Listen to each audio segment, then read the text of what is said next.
پہلی بات تو یہ سوچئے، کیا انسان ہر وقت نماز پڑھتا ہے، ہمیشہ روزہ رکھتا ہے؟ جب اللہ کہہ رہا ہے میں نے تو پیدا ہی کیا میری عبادت کے لیے، کوئی اور کام اگر وہ کر رہا ہے تو وہ میرے مقصد تخلیق کے خلاف کر رہا ہے۔ وما خلقت الجن والانس الا لیعبدون، میں نے تو جنوں اور انسانوں کو صرف اس لیے پیدا کیا کہ میری عبادت کریں۔ تو اصل میں بات کیا ہے، یہ نماز، روزہ، حج اور زکوٰۃ یہ بھی عبادات تو ہیں، اصل عبادت کچھ اور ہے۔ اصل عبادت کیا ہے؟ الحمدللہ وکفا والصلاة والسلام علی عبادہ الذین اصطفیٰ، خصوصاً علی افضلہم وخاتم النبیین محمد الامین وعلی آلہ وصحبہ اجمعین، اما بعد فاعوذ باللہ من الشیطان الرجیم، بسم اللہ الرحمن الرحیم، رب اشرح لی صدری ویسر لی امری واحلل عقدۃ من لسانی یفقہوا قولی۔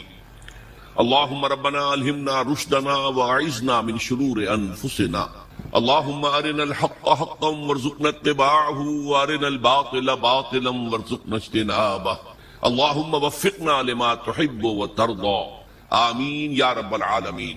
معزز حاضرین اور محترم خواتین، السلام علیکم ورحمۃ اللہ وبرکاتہ۔ آپ کے علم میں ہے کہ میرا آج کی گفتگو کا عنوان ہے کلمہ طیبہ اور اس کے حوالے سے یا اس کی روشنی میں ہمارے دینی فرائض۔ بچپن میں مجھے امید ہے کہ بہت سے لوگ خوش نصیب ایسے ہوں گے اس مجمع میں جن کی تعلیم کا آغاز قاعدہ یسرنا القرآن سے ہوا ہو یا نورانی قاعدے سے ہوا ہو، اور پھر اس کے بعد حضرت مولانا مفتی کفایت اللہ رحمۃ اللہ علیہ کے کتابچے تعلیم الاسلام جو ہے انہیں پڑھائے گئے ہیں۔ ظاہر بات ہے کہ آج کل وہ رواج ختم ہو چکا ہے، آج کا ہمارا دور مادہ پرستی کا ہے۔ ہماری تعلیم میں بھی آپ کو معلوم ہے کہ کنڈر گارٹن جو ہے اس سے بات شروع ہوتی ہے، اور ممی اور پاپا یہ الفاظ جو ہیں وہ بچوں کو سکھائے جاتے ہیں، اللہ اور اس کے رسول کا نام عام طور پر نہیں پڑھایا جا رہا۔ لیکن یاد ہوگا آپ کو کہ اس سلسلے میں سب سے پہلے ایمان مفصل، ایمان مجمل یاد کرائے جاتے تھے، ایمان کیا کیا ہے، پھر 6 کلمے پڑھائے جاتے تھے۔ یہ 6 کلمے یوں سمجھیے کہ اسلام کی تعلیمات کا لب لباب اور خلاصہ ہے۔ ان میں سے پہلے 2 کلمے کیا ہیں جو اہم ترین ہیں؟ کلمہ طیبہ لا الہ الا اللہ محمد رسول اللہ صلی اللہ علیہ وسلم، یہ مختصر ترین کلمہ ہے، اسے ہم کلمہ طیبہ کہتے ہیں، اور یہ سمجھیے کہ ہمارے دین کی جڑ اور بنیاد اور اساس ہے۔ دوسرا کلمہ اسی میں لفظ شہادت کا اضافہ ہو کر اشہد ان لا الہ الا اللہ واشہد ان محمد رسول اللہ صلی اللہ علیہ وسلم۔ یہ کلمہ شہادت جو ہے یہ اسلام میں داخلے کا شاہ درا ہے۔ شاہ درا، در کہتے دروازے کو، شاہ درا بہت بڑا دروازہ۔ جو لوگ دلی سے واقف ہیں انہیں یاد ہوگا، معلوم ہوگا کہ دلی جو ہے وہ جمنا ندی یا جمنا دریا کے مغرب میں واقع ہے، اور مشرق سے جو بھی آتا ہے یو پی سے، اس کو پہلے ایک قصبے سے گزرنا پڑتا ہے جس کے بعد پل آتا ہے جمنا کا، اور اس قصبے کا نام ہے شاہ درا۔ اسی طرح کا شاہ درا ایک لاہور میں ہے۔ لاہور جو ہے وہ راوی کے جنوب مشرقی کنارے پر ہے، آباد ہے شہر۔ اب جو بھی پشاور سے، سرحد سے، اسلام آباد سے، پورے پنجاب سے لوگ آتے ہیں تو انہیں لاہور میں داخل ہونے کے لیے دریائے راوی کراس کرنا ہوتا ہے، لہذا وہاں بھی ایک قصبہ ہے جس کا نام شاہ درا ہے۔ شاہ درا یہ بڑا در ہے کہ جس سے داخل ہو کر آپ دلی میں یا لاہور میں داخل ہوں گے۔ اسی طرح میں نے عرض کیا کہ اسلام میں داخلے کے لیے شاہ درا جو ہے وہ ہے اشہد ان لا الہ الا اللہ واشہد ان محمد رسول اللہ صلی اللہ علیہ وسلم۔ آج میں انہی 2 کے حوالے سے آپ کے سامنے کچھ باتیں رکھ رہا ہوں۔ باتیں بالکل بنیادی ہیں اور میں سمجھتا ہوں کہ آپ کے ذہنوں کے اندر موجود ہیں، صرف یہ ہے کہ آپ نے شاید زیادہ کبھی شعوری طور پر توجہ نہ دی ہو اور ان کے بارے میں کہیں گہرا غور و فکر نہ کیا ہو۔ دیکھیے پہلا جز کیا ہے؟ لا الہ الا اللہ، کلمہ توحید ہے۔ یہ اللہ کے سوا کوئی معبود نہیں۔ اب اس کا تقاضا کیا ہے؟ اور دوسرا جز ہے محمد الرسول اللہ صلی اللہ علیہ وسلم، اس کا تقاضا کیا ہے؟ اللہ کے سوا کوئی معبود نہیں، معبود برحق صرف اللہ ہے۔ اس کا کیا مطلب ہے؟ عبادت صرف اس کی ہو، کوئی معبود نہیں اللہ کے سوا، عبادت اسی کی ہو۔ اس عبادت کا مفہوم کیا ہے؟ قرآن مجید میں بہت سے انبیاء کی اور رسولوں کی دعوت بیان ہوئی اور نام بنام کہا گیا۔ ان کی دعوت کیا تھی؟ ان اعبدوا اللہ ما لکم من الہ غیرہ، اللہ کی عبادت کرو، تمہارا کوئی الہ اس کے سوا نہیں۔ اس کے ساتھ ہی بعض صورتوں میں ایک لفظ کا اضافہ ہوتا ہے، سورہ شعراء میں ان اعبدوا اللہ واطیعون، عبادت اللہ کی کرو، میری اطاعت کرو۔ تو اللہ کی عبادت کیا ہے جس کے لیے سورہ زاریات میں فرمایا وَمَا خَلَقْتُ الْجِنَّ وَالْإِنسَ إِلَّا لِيَعْبُدُونَ، میں نے نہیں پیدا کیا ہے جنوں اور انسانوں کو مگر صرف اس لیے کہ میری عبادت کریں. تو معلوم ہوا کہ لا الہ الا اللہ کا تقاضا کیا ہے؟ ہمہ تن ہمہ وقت اللہ کی عبادت. یہ عبادت کیا ہے؟ بدقسمتی سے مسلمانوں پر جو زوال آنا شروع ہوا خلافت راشدہ کے بعد سے، ایک زوال اسلام کا شروع ہو گیا، اگرچہ مسلمانوں کا تو عروج جاری رہا. دور بنو امیہ میں، دور بنو عباس میں دنیاوی اعتبار سے سطوت، شان اور شوکت بڑھتی چلی گئی، لیکن اسلام جو ہے اس کے اندر زوال شروع ہو گیا. سب سے پہلا زوال کیا آیا؟ وہ خلافت کہ جو مسلمانوں کو اپنے میں سے کسی بہترین شخص کا انتخاب کر کے جس کا تعین ہونا چاہیے تھا، وہ خلافت موروثی عہدہ بن گئی، خاندانی بات بن گئی، قبائلی بات بن گئی. یہ ہمارے زوال کا پہلا مظہر تھا. بہرحال اس کے بعد رفتہ رفتہ ہمارے تصورات بھی کچھ محدود ہوتے چلے گئے. ہوتے ہوتے بات یہاں تک پہنچی کہ عبادت کا مطلب ہے نماز، روزہ، حج اور زکوٰۃ. اب پہلی بات تو یہ سوچئے، کیا انسان ہر وقت نماز پڑھتا ہے، ہمیشہ روزہ رکھتا ہے؟ جب اللہ کہہ رہا میں نے تو پیدا ہی کیا میری عبادت کے لیے، کوئی اور کام اگر وہ کر رہا ہے تو وہ میرے مقصد تخلیق کے خلاف کر رہا ہے. وما خلقت الجن والانس الا لیعبدون. میں نے تو جنوں اور انسانوں کو صرف اس لیے پیدا کیا کہ میری عبادت کریں. تو اصل میں بات کیا ہے؟ یہ نماز، روزہ، حج اور زکوٰۃ یہ بھی عبادات تو ہیں، اصل عبادت کچھ اور ہے. اصل عبادت کیا ہے؟ عبد کہتے ہیں غلام کو. غلام پچھلے زمانے کا تصور کیجئے، یہ ایسا نہیں تھا جیسے آپ کسی کو ملازم رکھ لیں. آج امپلائر امپلائی ریلیشن شپ یہ اور ہے. آپ نے کسی کو ملازم رکھا ہے، فرض کیجئے دہاڑی پر رکھا ہے، وہ 8 گھنٹے کام کرے گا، پھر چھٹی کرے گا. اس کے بعد وہ آپ کا کوئی تابع نہیں ہے، آپ کا غلام نہیں ہے، بلکہ آپ کا بھی ایک ہی ووٹ ہوگا. جب الیکشن ہوگا اس کا بھی ایک ہی ووٹ ہوگا. تو اصل میں غلام جو ہوتا تھا وہ ہمہ وقت، ہمہ تن، ہمہ جہد، ہمہ وجوہ بندگی کرتا تھا، اطاعت کرتا تھا. ملازم کہہ سکتا تھا کہ میرے تو اوقات ختم ہو گئے. آپ نے کسی کو رکھا خانسامہ کی حیثیت سے، اور فرض کیجئے ابھی فلش سسٹم نہیں آیا تھا تو بیت الخلاء جو ہے آپ جس طرح کے ہوتے تھے سب کو یاد ہے. کسی دن بھنگر نہیں آئی، آپ کہیں اس سے خانسامہ سے کہ ذرا جاؤ بیت الخلاء صاف کراؤ، وہ صاف کہے گا صاحب میں تو خانسامہ ہوں، میں آپ کو کھانا پکا کر دینے کا پابند ہوں، میں یہ آپ کا بیت الخلاء صاف کرنے کا تو پابند نہیں ہوں. کہے گا کہ نہیں کہے گا؟ لیکن غلام نہیں کہہ سکتا. غلام تو ملکیت ہے، وہ 24 گھنٹے کا مطیع ہے، جو کام کہا جائے کرنے پر مجبور ہے، انکار نہیں کر سکتا. اور آپ کو معلوم ایک اور بات ہونی چاہیے کہ غلام تو خود مملوک ہوتا ہے، اس کی ملکیت کوئی نہیں ہوتی. آقا نے کوئی اگر کوٹھڑی دے دی ہے کہ تم رات کو اس میں سو جایا کرو تو کیا وہ اس کوٹھڑی کا مالک ہو گئے؟ آقا نے کوئی چارپائی دے دی ہے اس پر سویا کرو تو کیا چارپائی کا مالک ہو گئے؟ نہیں، قتل نہیں، خود مملوک ہے. اور پچھلے زمانے میں غلاموں کا معاملہ کیا تھا؟ آقا جب چاہے ذبح کر دے، قتل کر دے، کوئی مقدمہ نہیں بنے گا، نہ 302 کا نہ 304 کا. کیوں؟ جیسے آپ کی بکری آپ کی ملکیت تھی، آپ نے ذبح کیا، گوشت کھا لیا، کوئی پوچھ سکتا آپ سے؟ میری بکری تھی بھائی، میں نے ذبح کیا. Who are you to ask me؟ اسی طرح غلام میری ملکیت ہے، میں نے قتل کر دیا، میں نے اپنا نقصان کیا ہے نا. میں اس غلام کو فروخت کرتا تو کچھ پیسے مل جاتے مجھے، لیکن اختیار میرا ہے، میں نے اسے قتل کر دیا. اس معنی میں اللہ کا غلام بن جانا، اللہ کا بندہ بن جانا. یہ بندہ جو ہے یہ فارسی کا لفظ ہے، عبد عربی کا لفظ. عبد سے عبادت بنا، بندے سے بندگی بنا. چنانچہ شیخ سعدی کا شعر ہے مشہور، جو مسجدوں میں پہلے لکھا جایا کرتا تھا. آج کل تو ہمارا نئی قسم کی مسجدوں کے ڈیزائن بنتے ہیں نا. پچھلے زمانے میں کیا ہوتا تھا؟ اس در کے اوپر چوکٹا بنا ہوا ہے، روز محشر کے جانگ اداس بود، اولی پرسش نماز بود. وہ قیامت کا دن جو بہت سخت ہے، پہلا حساب نماز کا ہوگا. اور یہ شعر میں لکھا ہوتا تھا، زندگی آمد برائے بندگی، زندگی بے بندگی شرمندگی. یہ زندگی ہمیں ملی ہی بندگی کے لیے ہے. وما خلقت الجن والانس الا لیعبدون. تو اگر ہم بندگی نہیں کرتے اللہ کی تو شرمندگی ہی شرمندگی ہے. گویا کہ ہم اپنے مقصد تخلیق کو تو پورا نہیں کر رہے. آپ نے قلم بنایا تھا لکھنے کے لیے، لکھتا نہیں ہے تو اٹھا کے پھینک دیں گے، آپ اس کو کوڑے میں ڈالیں گے. لہذا انسان کی تخلیق اور جنوں کی تخلیق بندگی کے لیے ہوئی. زندگی آمد برائے بندگی، زندگی بے بندگی شرمندگی. یہ ہمہ وقت، ہمہ تن، ہمہ وجوہ، ہمہ جہد اللہ کی اطاعت، یہ ہے عبادت. اس عبادت کے لیے عبادات ہمیں دی گئی ہے. جیسے یہ اگر کھڑا ہوا ہے شامیانہ تو آپ نے دیکھا یہ جو بانس کھڑے ہوئے ہیں، یہ عبادت جو ہے اس کی چھت سمجھ لیجئے 4 ستونوں پر کھڑی ہے. نماز، روزہ، حج، زکوٰۃ. نماز کس لیے؟ تاکہ 5 مرتبہ تازہ کر لو اللہ سے عہد بندگی، ایاک نعبد و ایاک نستعین.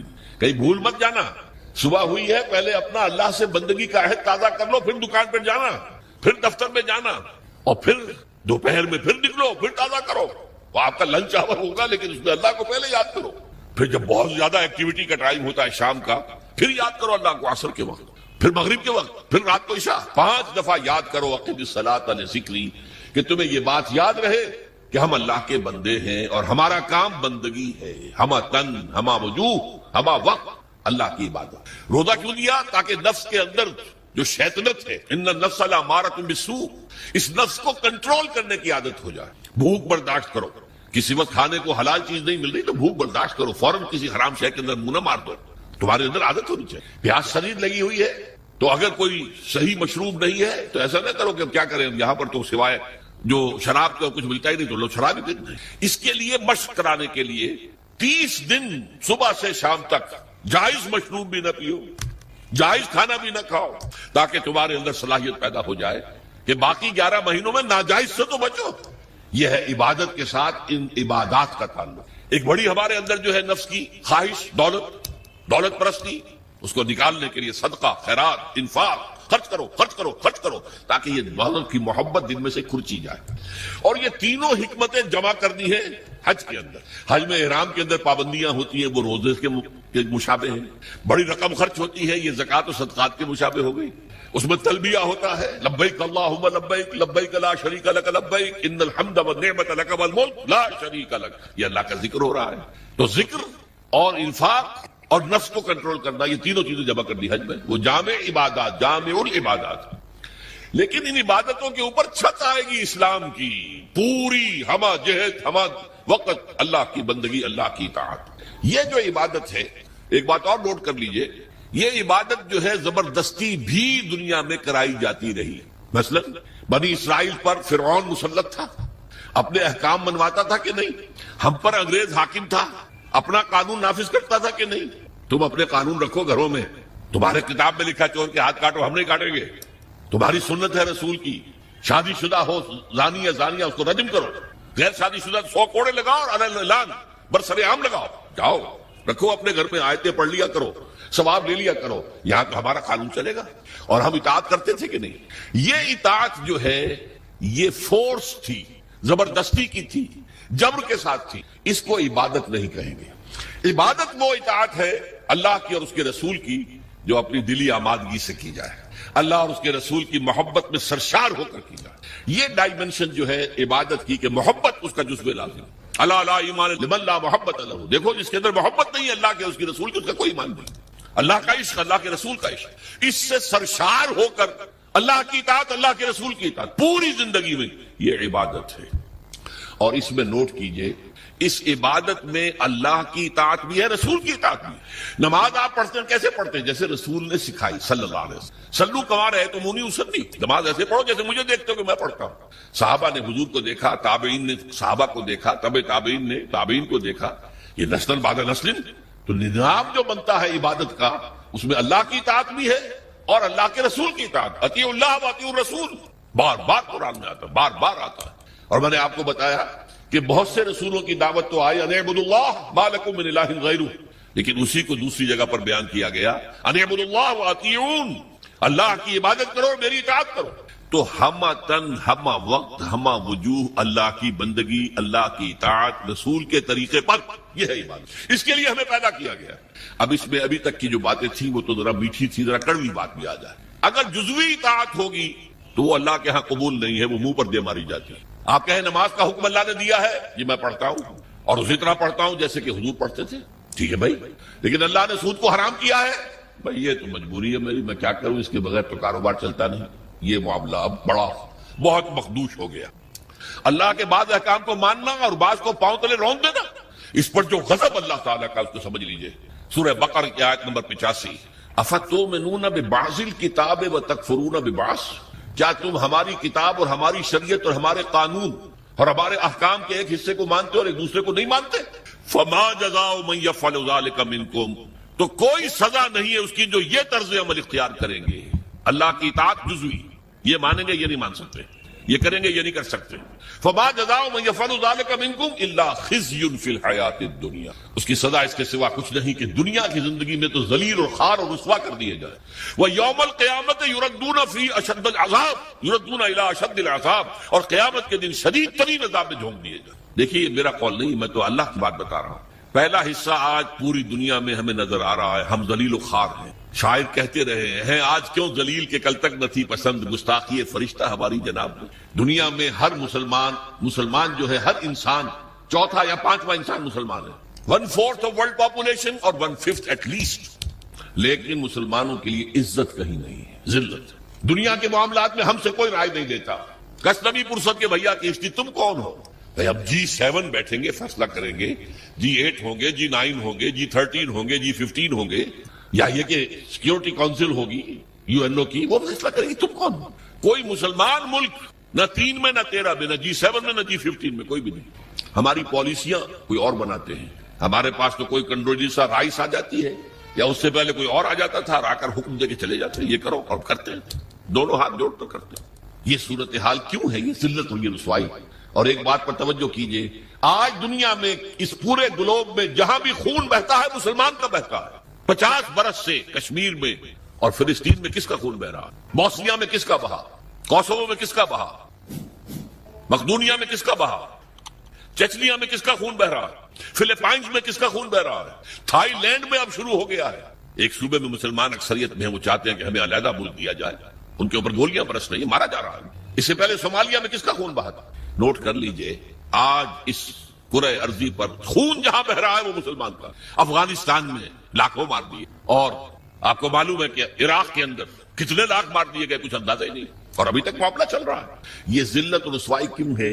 کہ ہم اپنی پوری زندگی میں اللہ کی بندگی نہیں کر رہے. لہذا اللہ نے کہا ذلت، رسوائی، ضربت علیہم الذلۃ والمسکنہ. اب ذلت اس دنیا میں، تذلل اور ذلت، یہ تمہارا مقدر ہے، یہ سزا ہے اللہ کی. بش کا باپ کچھ نہیں کر سکتا، شیرون کا باپ کچھ نہیں کر سکتا جب تک کہ اذن رب نہ ہو. پتہ نہیں ہل سکتا جب تک کہ اذن رب نہ ہو. کیوں ہو رہا ہے یہ اللہ کی سزا ہے. فما جزاء من يفعل ذلك منكم الا خزي في الحياة الدنيا ويوم القيامة يردون الى اشد العذاب. جو لوگ بھی یہ روش اختیار کریں کہ دین کا ایک حصہ قبول سر آنکھوں پر اور ایک حصہ پاؤں تلے، ان کی سزا اس کے سوا کچھ نہیں کہ دنیا کی زندگی میں ذلیل و خوار کر دیے جائے، اور آخرت کی زندگی میں قیامت کے دن شدید ترین عذاب میں جھونک دیے جائے. یہ طرز عمل اللہ کو کافروں کے مقابلے میں، اگر مسلمان یہ طرز عمل کریں گے تو کافروں سے بدتر ہے اللہ کی نگاہ میں. وہ تو صرف صاف کہتے ہیں ہم نہیں مانتے محمد کو صلی اللہ علیہ وسلم، ہم نہیں مانتے قرآن کو، نہیں مانتے. آپ کہتے ہیں ہم مانتے ہیں اور پھر اللہ کے احکام پر عمل نہیں کرتے. یہ چیز وہ ہے جو اللہ تعالیٰ کو کفر کے مقابلے میں زیادہ ناپسندیدہ. یہی وجہ ہے قرآن میں کہا گیا منافقت جسے ہم کہتے ہیں، ان المنافقین فی الدرک الاسفل من النار. منافقین جو ہیں جہنم کے سب سے نچلے طبقے میں ہوں گے، کافروں سے بدتر ہوں گے، کافروں کے نیچے ہوں گے. کیوں کہتے وہ ہیں کہ ہم ایمان رکھتے ہیں اللہ پر، ہم ایمان رکھتے ہیں اللہ کے رسول پر، ہمیں عشق ہے اللہ کے رسول سے. دیکھو ہم نعتیں پڑھتے ہیں، دیکھو ہم حج کے لیے جاتے ہیں، دیکھو ہم عمرے کرتے ہیں، دیکھو رمضان میں کتنی چہل پہل ہمارے یہاں ہو جاتی افطاری کے وقت، دیکھو مسجدیں بھری ہوتی ہیں تراویح میں. لیکن بھائی وہ اسلام کا قانون کہیں نافذ ہے؟ کہیں اسلامی احکام کی تنفیذ ہے؟ تمہاری یہ ادھوری اور جزوی عبادت اللہ کو قبول نہیں ہے. اللہ جو ہے بہت غیور ہے، جسے آپ کہتے ہیں نا پیکج ڈیل. پیکج ڈیل کیا ہوتا ہے؟ ٹیک اٹ اور لیو اٹ. ہمیں تمہاری کوئی ضرورت نہیں ہے، اللہ تو غنی ہے عن العالمین. ہمارا دین لینا ہے پورا لو ورنہ دفع ہوگا. یا ایھا الذین آمنوا ادخلوا فی السلم کافہ. اہل ایمان اسلام میں داخل ہو پورے کے پورے سمجھے. جزوی اسلام اسلام نہیں ہے، جزوی عبادت عبادت نہیں ہے، جزوی بندگی بندگی نہیں ہے، بلکہ ڈٹائی ہے. ڈٹائی اللہ کے ساتھ مذاق ہے. قرآن مجید میں آیا ہے نا کہ یہ لوگ جو ہیں یخادعون اللہ والذین آمنوا وما یخدعون الا انفسهم. یہ دھوکہ دینا چاہتے ہیں اللہ کو اور اہل ایمان کو، حالانکہ دھوکے اپنے آپ کو ڈالا ہوا. تو پہلی بات بڑی سخت ہو گئی. اسی لیے اقبال کہتا ہے چبی گویم مسلمانم بلرزم کہ دانم مشکلات لا الہ رہا. میں جب کہتا ہوں میں مسلمان ہوں تو مجھ پر لرزہ طاری ہوتا ہے، اس لیے کہ مجھے معلوم ہے لا الہ الا اللہ کہہ دینا آسان ہے، اس پر پورا اترنا بہت مشکل. اللہ کی ہمہ تن، ہمہ وقت، ہمہ وجوہ، ہمہ جہت اطاعت، رسول کی اطاعت کے ذریعے سے یہ عبادت ہے جس کے لیے کہ ہمیں پیدا کیا. اب صورتحال اس وقت کیا ہے؟ ظاہر بات ہے کہ میں اور آپ یہاں پر اللہ کا شریعت نافذ ایک دم تو نہیں کر سکتے، لیکن ہماری عبادت جو ہے وہ تو ادھوری ہو گئی. ہم اس ملک کے فرد ہیں، ہم شہری ہیں، ہم ووٹ ڈالتے ہیں، ہم لوگوں کو چنتے ہیں، وہ جا کر جو ہے حکومتیں بناتے ہیں. لیکن حکومت وہ ہے جو اللہ کے احکام کو نافذ نہیں کر رہی، جس کو کہا گیا وَمَن لَّمْ يَحْكُم بِمَا أَنزَلَ اللَّهُ فَأُولَٰئِكَ هُمُ الْكَافِرُونَ. جو اللہ کی اتاری ہوئی شریعت کے مطابق فیصلے نہیں کرتے وہی تو کافر ہیں. تم نے کسے کافر سمجھا ہے؟ بتوں سے تجھ کو امید ہے، خدا سے نو امیدی. مجھے بتا تو صحیح اور کافری کیا ہے؟ کافری تو یہی ہے وَمَن لَّمْ يَحْكُم بِمَا أَنزَلَ اللَّهُ فَأُولَٰئِكَ هُمُ الْفَاسِقُونَ. وَمَن لَّمْ يَحْكُم بِمَا أَنزَلَ اللَّهُ فَأُولَٰئِكَ هُمُ الظَّالِمُونَ. یہ 3 فتوے ہیں مفتی اعظم، اللہ سے بڑا مفتی تو کوئی نہیں، اور 3 فتوے اس کے ہیں یہ، جو اللہ کی اتاری ہوئی شریعت کے مطابق فیصلے نہیں کہتے، وہی تو کافر ہیں، وہی تو مشرک ہیں، وہی تو فاسق ہیں، باغی. یہ سورہ مائدہ کے 7ویں رکوع کے اندر یہ تینوں فتوے موجود ہیں. اب کیا کریں؟ ہمارا پورا معاشی نظام سود پر مبنی، انٹرسٹ بیس کیپیٹلسٹک سسٹم، یہودیوں کا ایجاد کردہ نظام بینکنگ آج پوری دنیا میں ہے. اب ہم بھی اس کے اندر زیادہ سے زیادہ آپ یہی کر سکیں گے نا کہ براہ راست ملوث نہ ہو، نہ آپ بینک سے قرضہ لیں سود پر، نہ بینک میں رقم رکھیں اور سود لینے کے لیے. یہ تو کر سکتے ہیں آپ، یہ بھی آپ نہیں کرتے تو آپ مجرم ہیں. لیکن یہ ہے کہ آپ اپنی معیشت سے سود کو خارج تو نہیں کر سکتے. حضور نے فرمایا ایک زمانہ آئے گا کہ لوگ اگر سود کھائیں گے نہیں تب بھی سود کا دخان، دھواں اور سود کا غبار، گردہ ان کے اندر جائے گا لازماً. کیوں؟ گندم کا ایک دانہ آپ کھاتے ہیں، اس کے لیے بیج خریدا گیا تھا سودی قرضے پہ، اس کے لیے فرٹیلائزر خریدے گئے سودی قرضے پہ، پیسٹی سائیڈ خریدے گئے سودی قرضے پر، اس کے لیے جو ٹریکٹر خریدا گیا سودی قرضے پر، فصل کاٹنے کے لیے ہارویسٹر دیا گیا سودی قرضے پر. تو ایک ایک دانے میں سود ہے. کیا کریں گے آپ؟ کھائیں گے، آپ کے اندر جائے گا. اور حضور نے 2 الفاظ ایسے استعمال کیے، دخان یا غبار. کبھی کبھی آپ کو معلوم ہے کہ فضا میں ایک گردہ سا چھا جاتا ہے پوری فضا میں. اب آپ کیا کریں گے؟ سانس لینا بند کر دیں گے؟ سانس لیں گے تو مریں گے، بند کر دیں گے تو مریں گے. لہذا وہ گردہ آپ کے اندر، آپ کے پھیپھڑوں میں جائے گا، لامحال، آپ کو اختیار تو کوئی نہیں.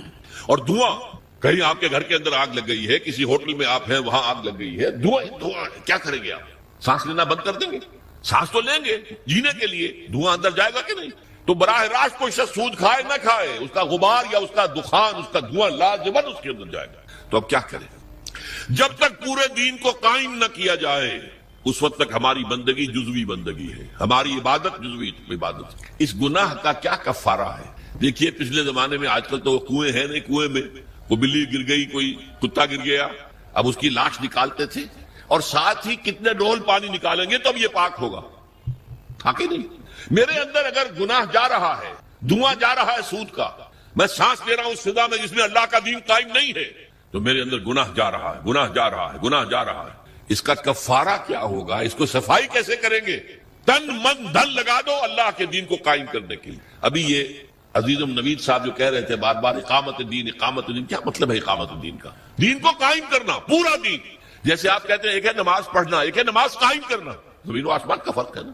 اقیم الصلاۃ، اقیم الصلاۃ، اقیم الصلاۃ. یہ قیام جو ہے نماز کا نظام کا، اس کے لیے مسجدیں تعمیر ہوتی ہیں، اس کے لیے امام اور خطیب رکھے جاتے ہیں، وہاں پر بر وقت جماعت ہوتی ہے، ایک امام کے پیچھے کھڑے ہو کر ہم نمازیں پڑھتے ہیں. یہ نماز کا نظام ہے. اسی طریقے سے دین کا نظام، اقیم الدین، دین کو قائم کرو. اور اسی کو کہا وَيَكُونَ الدِّينُ كُلُّهُ لِلَّهِ، دین پورا کا پورا اللہ کا ہو جائے. فوجداری قوانین بھی اسی کے ہوں، دیوانی قوانین بھی اسی کے ہوں، وراثت کا قانون بھی اسی کا ہو، سود کو جڑ سے نکال کے پھینکا جائے، بیع و شرع کی جو حرام شکلیں ہیں ان کو ختم کیا جائے، جوئے کا خاتمہ کیا جائے، بے پردگی بے حیائی کا خاتمہ کیا جائے. یہ سارا کام اگر آپ کریں تو اس میں جو تن لگے گا، جو من لگے گا، جو آپ کا دھن لگے گا، جو آپ کا وقت لگے گا، یہ کفارہ ہے کہ جزوی بندگی کی وجہ سے جو گناہ ہو رہا ہے اس کا کفارہ ہو جائے گا. اگر آپ یہ نہیں کرتے تو اس کا مطلب یہ کہ آپ بھی اسی نظام کے حامی ہیں. وہ دیکھیے جو کہا تھا نا بش نے یا اس کے سیکریٹری پاول نے، یہ 11 ستمبر 2001 کو، آر یو ود اس اور اگینسٹ اس، یاد ہے؟ اور ہمارا کمانڈو صدر، اور وہ پتاشے کی طرح بیٹھ گیا تھا آپ کے ساتھ. جی اللہ بھی یہ کہتا ہے تم میرے ساتھ ہو یا میرے خلاف ہو، نو گرے ایریا ان بٹوین، یا میرے ساتھ ہو، میرے وفادار ہو. تو جتنے دین پر عمل کر سکتے ہو اتنے پر تو کرو نا. نمبر 1، آخر سود سے، غبار سے نہیں بچ سکتے، براہ راست تو سود سے بچو. نہ سود پہ رقم رکھ کر کھاؤ اور نہ سود پر رقم لے کر اپنا کاروبار بڑھاؤ، اپنی بلڈنگیں جو ہے اور اونچی کرو. یہ تو کر سکتے ہو. پردہ تو اپنے گھر میں راج کر سکتے ہو کہ نہیں؟ اللہ کا شکر ہے ابھی پاکستان میں تو کوئی ایسا ڈکٹیٹر نہیں آیا. اگر کوئی زیادہ وقت مل گیا ہماری شامت اعمال سے اس شخص پرویز مشرف کو، تو شاید وہ وقت بھی آ جائے کہ پردے پر پابندی کر دی جائے، کوئی عورت برقع نہیں پہنے. ہو چکا ہے دنیا میں، محسن ممالک میں ہوا. مصطفیٰ کمال پاشا جو آئیڈیل ہے اس کا، اس نے یہی تو کیا تھا. پردہ ختم، انگریزی لباس پہننا لازم، عربی میں نہیں اذان دے سکتے ہو نہ نماز پڑھ سکتے، ترکی زبان میں نماز پڑھو، ترکی زبان میں اذان. یہ سارا کمال عطا ترک نے کیا تھا، اور اس نے آتے ہی کہا تھا کہ میرا آئیڈیل وہ ہے. یہ تو اللہ کو معلوم ہے کل کیا ہونا ہے. بڑے بڑے جبار اور بڑے بڑے طاقتور لوگ آئے ہیں، اور آج نسیم منسیاں ہے. کہاں گیا وہ فیلڈ مارشل ایوب خان؟ کہاں گیا وہ یحییٰ خان، کہاں گیا بھٹو، کہاں گیا ضیاء الحق؟ تو بڑے بڑے تنتنے والے، بڑے بڑے دبدبے والے لوگ آئے ہیں، وہ سب نسیہ منسیہ ہو گئے. تو میں نہیں کہہ سکتا کہ اس کے لیے ابھی کتنے دن ہیں. اللہ تعالیٰ کی طرف سے اگر مہلت اسے ملے گی تو ہماری شامت اعمال کی وجہ سے ملے گی. اس لیے کہ حضور نے فرمایا ہے، کس قدر پیاری حدیثیں یاد آ گئی، اعمالکم اموالکم، تمہارے اپنے عمل تم پر حاکم ہو جاتے ہیں. تم خود بے ایمانی کرتے ہو تو بے ایمانی تمہارے حاکم ہوں گے. تم خود سودی لین دین میں ملوث ہو تو سود کا نظام ہی تمہارے اوپر رہے گا. اعمالکم اموالکم. اور ایک اور حدیث میں آیا ہے، کما تکونون کذالک یؤمر علیکم، جیسے تم خود ہوگے ویسے تمہارے حکمران جو ہے وہ حاکم بنا دیے جائیں. اسی لیے جو نوید صاحب کہہ رہے تھے، پہلے اپنے آپ کو بدلو. ان اللہ لا یغیر ما بقوم حتی یغیروا ما بانفسہم. خدا نے آج تک اس قوم کی حالت نہیں بدلی، نہ ہو جس کو خیال آپ اپنی حالت کے بدلنے کا. اس کے لیے کیا طریقہ کار ہوگا وہ میں بعد میں عرض کروں گا. ابھی میں نے 2 نقطے بتائے. لا الہ الا اللہ کا تقاضا کیا ہے؟ اللہ کی ہمہ تن، ہمہ وقت، ہمہ وجوہ، ہمہ جہت، اطاعت رسول کے ذریعے. اسی کا نام عبادت ہے. اسی کے لیے اللہ فرماتا ہے کہ جنوں اور انسانوں کو میں نے پیدا کیا.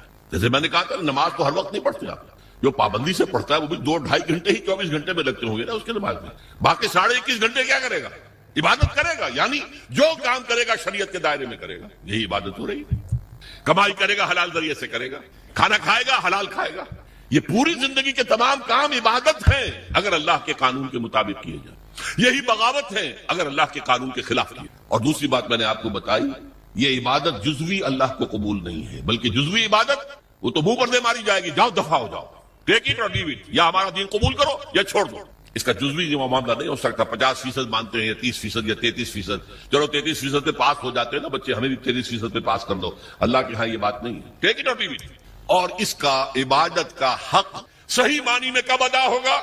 جب پورا نظام اللہ تعالیٰ کے حکم کے مطابق قائم کر دیا. تعزیرات ہوں، سزائیں ہوں اللہ کی شریعت کے مطابق، دولت کی تقسیم ہو معاشرے میں اللہ کے قانون کے مطابق ہو، اللہ کا نظام پوری زندگی کے اوپر غالب ہو جائے. اس کی جد و جہد اگر آپ کریں گے، اس کی کوشش کریں گے، اس میں تن من دھن لگائیں گے تو یہ اس گناہ کا کفارہ ہو جائے گا جو ایک باطل نظام کے تحت رہنے سے خود بخود ہمارے اندر جا رہا ہے. گناہ جا رہا ہے، سود جا رہا ہے، ہر سانس کے ساتھ کفر جا رہا ہے ہمارے اندر. وَمَن لَّمْ يَحْكُم بِمَا أَنزَلَ اللَّهُ فَأُولَٰئِكَ هُمُ الْكَافِرُونَ. تو یہ 2 باتیں واضح ہو گئی. لا الہ الا اللہ کا تقاضا کیا ہے اور اس کی تکمیل کب ہوتی ہے؟ جبکہ پورا نظام زندگی اللہ کے قانون کے مطابق قائم ہو. اب آئیے محمد الرسول اللہ صلی اللہ علیہ وسلم، اس کا تقاضا کیا ہے؟ دیکھیے پہلی تو بات ہے اطاعت. رسول کی بھی اطاعت ہوگی، اطیعوا اللہ واطیعوا الرسول، اطاعت کرو اللہ کی، اللہ کے رسول کی. لیکن اس کو میں نے شامل کر دیا عبادت کے اندر. اللہ کی اطاعت رسول کی اطاعت کے ذریعے سے ہوگی، تو اس کو بریکٹ کر دیا میں نے. اللہ کی اطاعت، رسول کی اطاعت، یہ مل کر عبادت بن گئی. دوسرا اصل تقاضا کیا ہے بحیثیت امت؟ یہ سمجھ لیجیے آپ، رسول کس لیے بھیجے جاتے تھے؟ لوگوں کے سامنے اللہ کے دین کو پیش کرنا، دعوت دینا، تبلیغ کرنا اور کوشش کرنا کہ اللہ کا دین قائم ہو جائے. اس لیے آتے تھے نا. اب حضور پر رسالت اور نبوت ختم، انسان تو ختم نہیں ہو گئے، ان کو یہ دعوت کون دے گا؟ یہ ہے رسول کے امتی ہونے کی حیثیت سے ہمارا فرض. قرآن مجید میں اس کے لیے کہا گیا ہے، اصطلاح ہے شہادت علی الناس، لوگوں پر حجت قائم کر دینا تاکہ قیامت میں لوگ یہ نہ کہہ سکیں کہ اللہ ہمیں تو تیرا دین کسی نے پہنچایا ہی نہیں، ہم سے حساب کتاب کا ہے. میری بات سمجھ لیجئے، اگر کوئی دین پہنچا دے اس کا حق ادا کر دے، اب ان کے پاس کوئی عذر نہیں ہوگا. اسی لیے فرمایا سورہ نساء میں، رسلا مبشرین ومنذرین لئلا یکون للناس علی اللہ حجۃ بعد الرسل وکان اللہ عزیزا حکیما. ہم نے اپنے رسولوں کو بھیجا بشارت دینے والے بنا کر. اللہ کی عبادت کرو گے تو بشارت ہے، راح و ریحان و جنت نعیم، اللہ تعالیٰ تمہیں اپنی جنتوں میں داخل کرے گا. اللہ کی عبادت سے سرکشی کرو گے تو پھر جہنم ہے، فماواہ جہنم وساءت مصیرا، اس کا ٹھکانہ جہنم ہے. تو وہ بشیر بھی تھے، نذیر بھی تھے، لیکن حاصل کیا تھا؟ لئلا یکون للناس علی اللہ حجۃ بعد الرسل، رسولوں کے آنے کے بعد لوگوں کے پاس کوئی عذر باقی نہ رہ جائے. اللہ ہمیں معلوم نہیں تھا، نہیں، ہر امت کے خلاف اس کا رسول کھڑا ہو کر گواہی دے گا پہلے قیامت کے دن، جسے آپ کہتے ہیں سرکاری گواہ، پروزیکیوشن وٹنس. اے اللہ تیرا جس پیغام آیا تھا میرے پاس میں نے انہیں پہنچا دیا تھا، اب اگر انہوں نے عمل نہیں کیا تو یہ ذمہ دار ہے. They can't plead ignorance. یہ نہیں کہہ سکتے ہمیں تو بتایا نہیں گیا، میں نے بتا دیا تھا. یہ ہے ان کے خلاف شہادت بڑھے گی کہ اب یہ ذمہ دار ہے. بہت سادہ سی بات آپ کو سمجھا دوں مثال سے. آپ اپنے کسی عزیز کو کوئی پیغام بھیجتے ہیں، کل شام تک یہ کام میرا ضرور کر دینا کر دینا کر دینا کر دینا ورنہ مجھے بہت نقصان ہو جائے گا. کسی آپ نے ایلچی کے ہاتھوں، پیغام بر کے ہاتھوں یہ پیغام بھیجا، وہ کام نہیں ہوا، آپ کا نقصان ہو گیا. اب آپ غصے میں بھرے ہوئے اپنے اس عزیز کے پاس گئے، میں نے تمہیں یہ پیغام بھیجا تھا، تم نے یہ کام نہیں کیا، میرے نقصان کا ذمہ دار کون ہے؟ تم ہو. اگر وہ یہ کہہ دے بھائی مجھے تو آپ کا پیغام کسی نے پہنچایا ہی نہیں، اب کوئی غصہ آپ کا رہ جائے گا اس کے خلاف؟ آپ پتاشے کی طرح بیٹھ جائیں گے نا، غصہ ختم. اب غصہ کس پر آئے گا؟ اس پیغامبر پر آؤ. بھلے آدمی تجھے میں نے پیغامبر بنایا تھا کہ پیغام پہنچانا، تم نے نہیں پہنچایا، میرے نقصان کے ذمہ دار تم ہو. تو یہ پیغام رسانی کا منصب کتنا نازک ہے، کتنا نازک ہے، کتنا نازک. اگر آپ نے پیغام پہنچا دیا آپ فارغ ہو گئے، بری ہو گئے، وہ ذمہ دار ہیں. اگر آپ نے نہیں پہنچایا تو آپ مجرم ہیں، وہ نہیں ہے. اسی لیے کہا گیا سورہ اعراف کے شروع میں فَلَنَسْأَلَنَّ الَّذِينَ أُرْسِلَ إِلَيْهِمْ وَلَنَسْأَلَنَّ الْمُرْسَلِينَ. ہم پوچھ کر رہیں گے ان سے بھی جن کی طرف ہم نے رسولوں کو بھیجا، اور ہم پوچھ کر رہیں گے رسولوں سے بھی. پہلے رسولوں سے کہا جائے تم نے پہنچا دیا تھا، اب وہ کہیں گے کھڑے ہو اللہ میں نے پہنچا دیا. پھر کہیں گے اچھا اب تم بات کرو، تم نے پیغام میرا پہنچ گیا تھا، کتنا عمل کیا. یہی وجہ ہے دیکھیے حضور نے اپنے آخری خطبے میں اپنی تعلیمات کے اہم نکات کو دوبارہ سہبارہ اس کو نمایاں کر کے پھر ایک سوال کیا. ذرا چشم تصور سے دیکھیے، 1.25 لاکھ کا مجمع ہے، معمولی بات نہیں ہے. آج بھی 20-30 لاکھ ہی اترے نا حج میں، 1.25 لاکھ، جبکہ شاید پورے عرب کی آبادی 2.5-3 لاکھ سے زیادہ نہیں ہوگی. 1.25 لاکھ آدمی جمع ہے، 1,24,000. آپ نے خطبہ دیا اور خطبے کی شان کیا تھی؟ ایک ایک لفظ 3 مرتبہ دہراتے تھے. لاؤڈ سپیکر تو تھا نہیں، تھوڑے فاصلے کے اوپر جیسے مکبر ہو جاتے ہیں نماز با جماعت میں، اگر لاؤڈ سپیکر نہیں ہے تو وہ مکبرین کھڑے ہیں. حضور نے ایک بات ادھر کہی، اب مکبرین نے آگے پہنچانی شروع کر دی. دوسری بات سامنے رخ کر کے کہی، دوسری مرتبہ وہی بات، اب سامنے والوں نے پہنچانا شروع کر دیا. تیسری مرتبہ بائیں طرف دیکھتے ہوئے کہی، اب بائیں والوں نے پہنچانا شروع کر دیا. آخر میں ایک سوال کیا، الا هل بلغت، تو لوگوں میں نے پہنچا دیا یا نہیں؟ پورے مجمع نے کہا بیک آواز، انا نشهد انك قد بلغت رسالتا ونصحت الامه وبلغت رسالتا واديت الامانه وكشفت الغمه.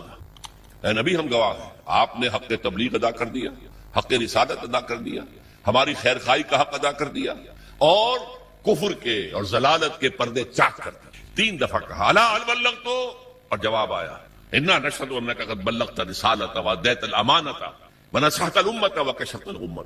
پھر آپ نے انگلی اٹھائی آسمان کی طرف، انگشت شہادت، اور پھر لوگوں کی طرف، اللہم اشہد اللہم اشہد اللہم اشہد. اے اللہ تو بھی گواہ رہے. وہ بوجھ جو میرے کندھے پر آیا تھا، جس کے لیے سورہ مزمل میں کیا کہا گیا تھا، انا سنلقی علیک قولا ثقیلا، اے نبی بڑی بھاری بات آپ پر ڈالنے والے ہیں. اس کفر اور شرک کے گڑھ کے اندر توحید کی دعوت دینا کوئی آسان کام تھا؟ اسلام کا پیغام پہنچانا کوئی آسان کام تھا؟ شروع میں تو کہا گیا پاگل ہو گئے، مجنون ہے، معاذ اللہ ثم معاذ اللہ، شاعر ہیں، ساحر ہیں، مسحور ہیں، کذاب ہیں، نعوذ باللہ من ذلک، نقل کفر نباشا. اس کے بعد آپ کو معلوم ہے صحابہ کو مارا گیا، پیٹا گیا، سب کچھ جھیلا کہ نہیں.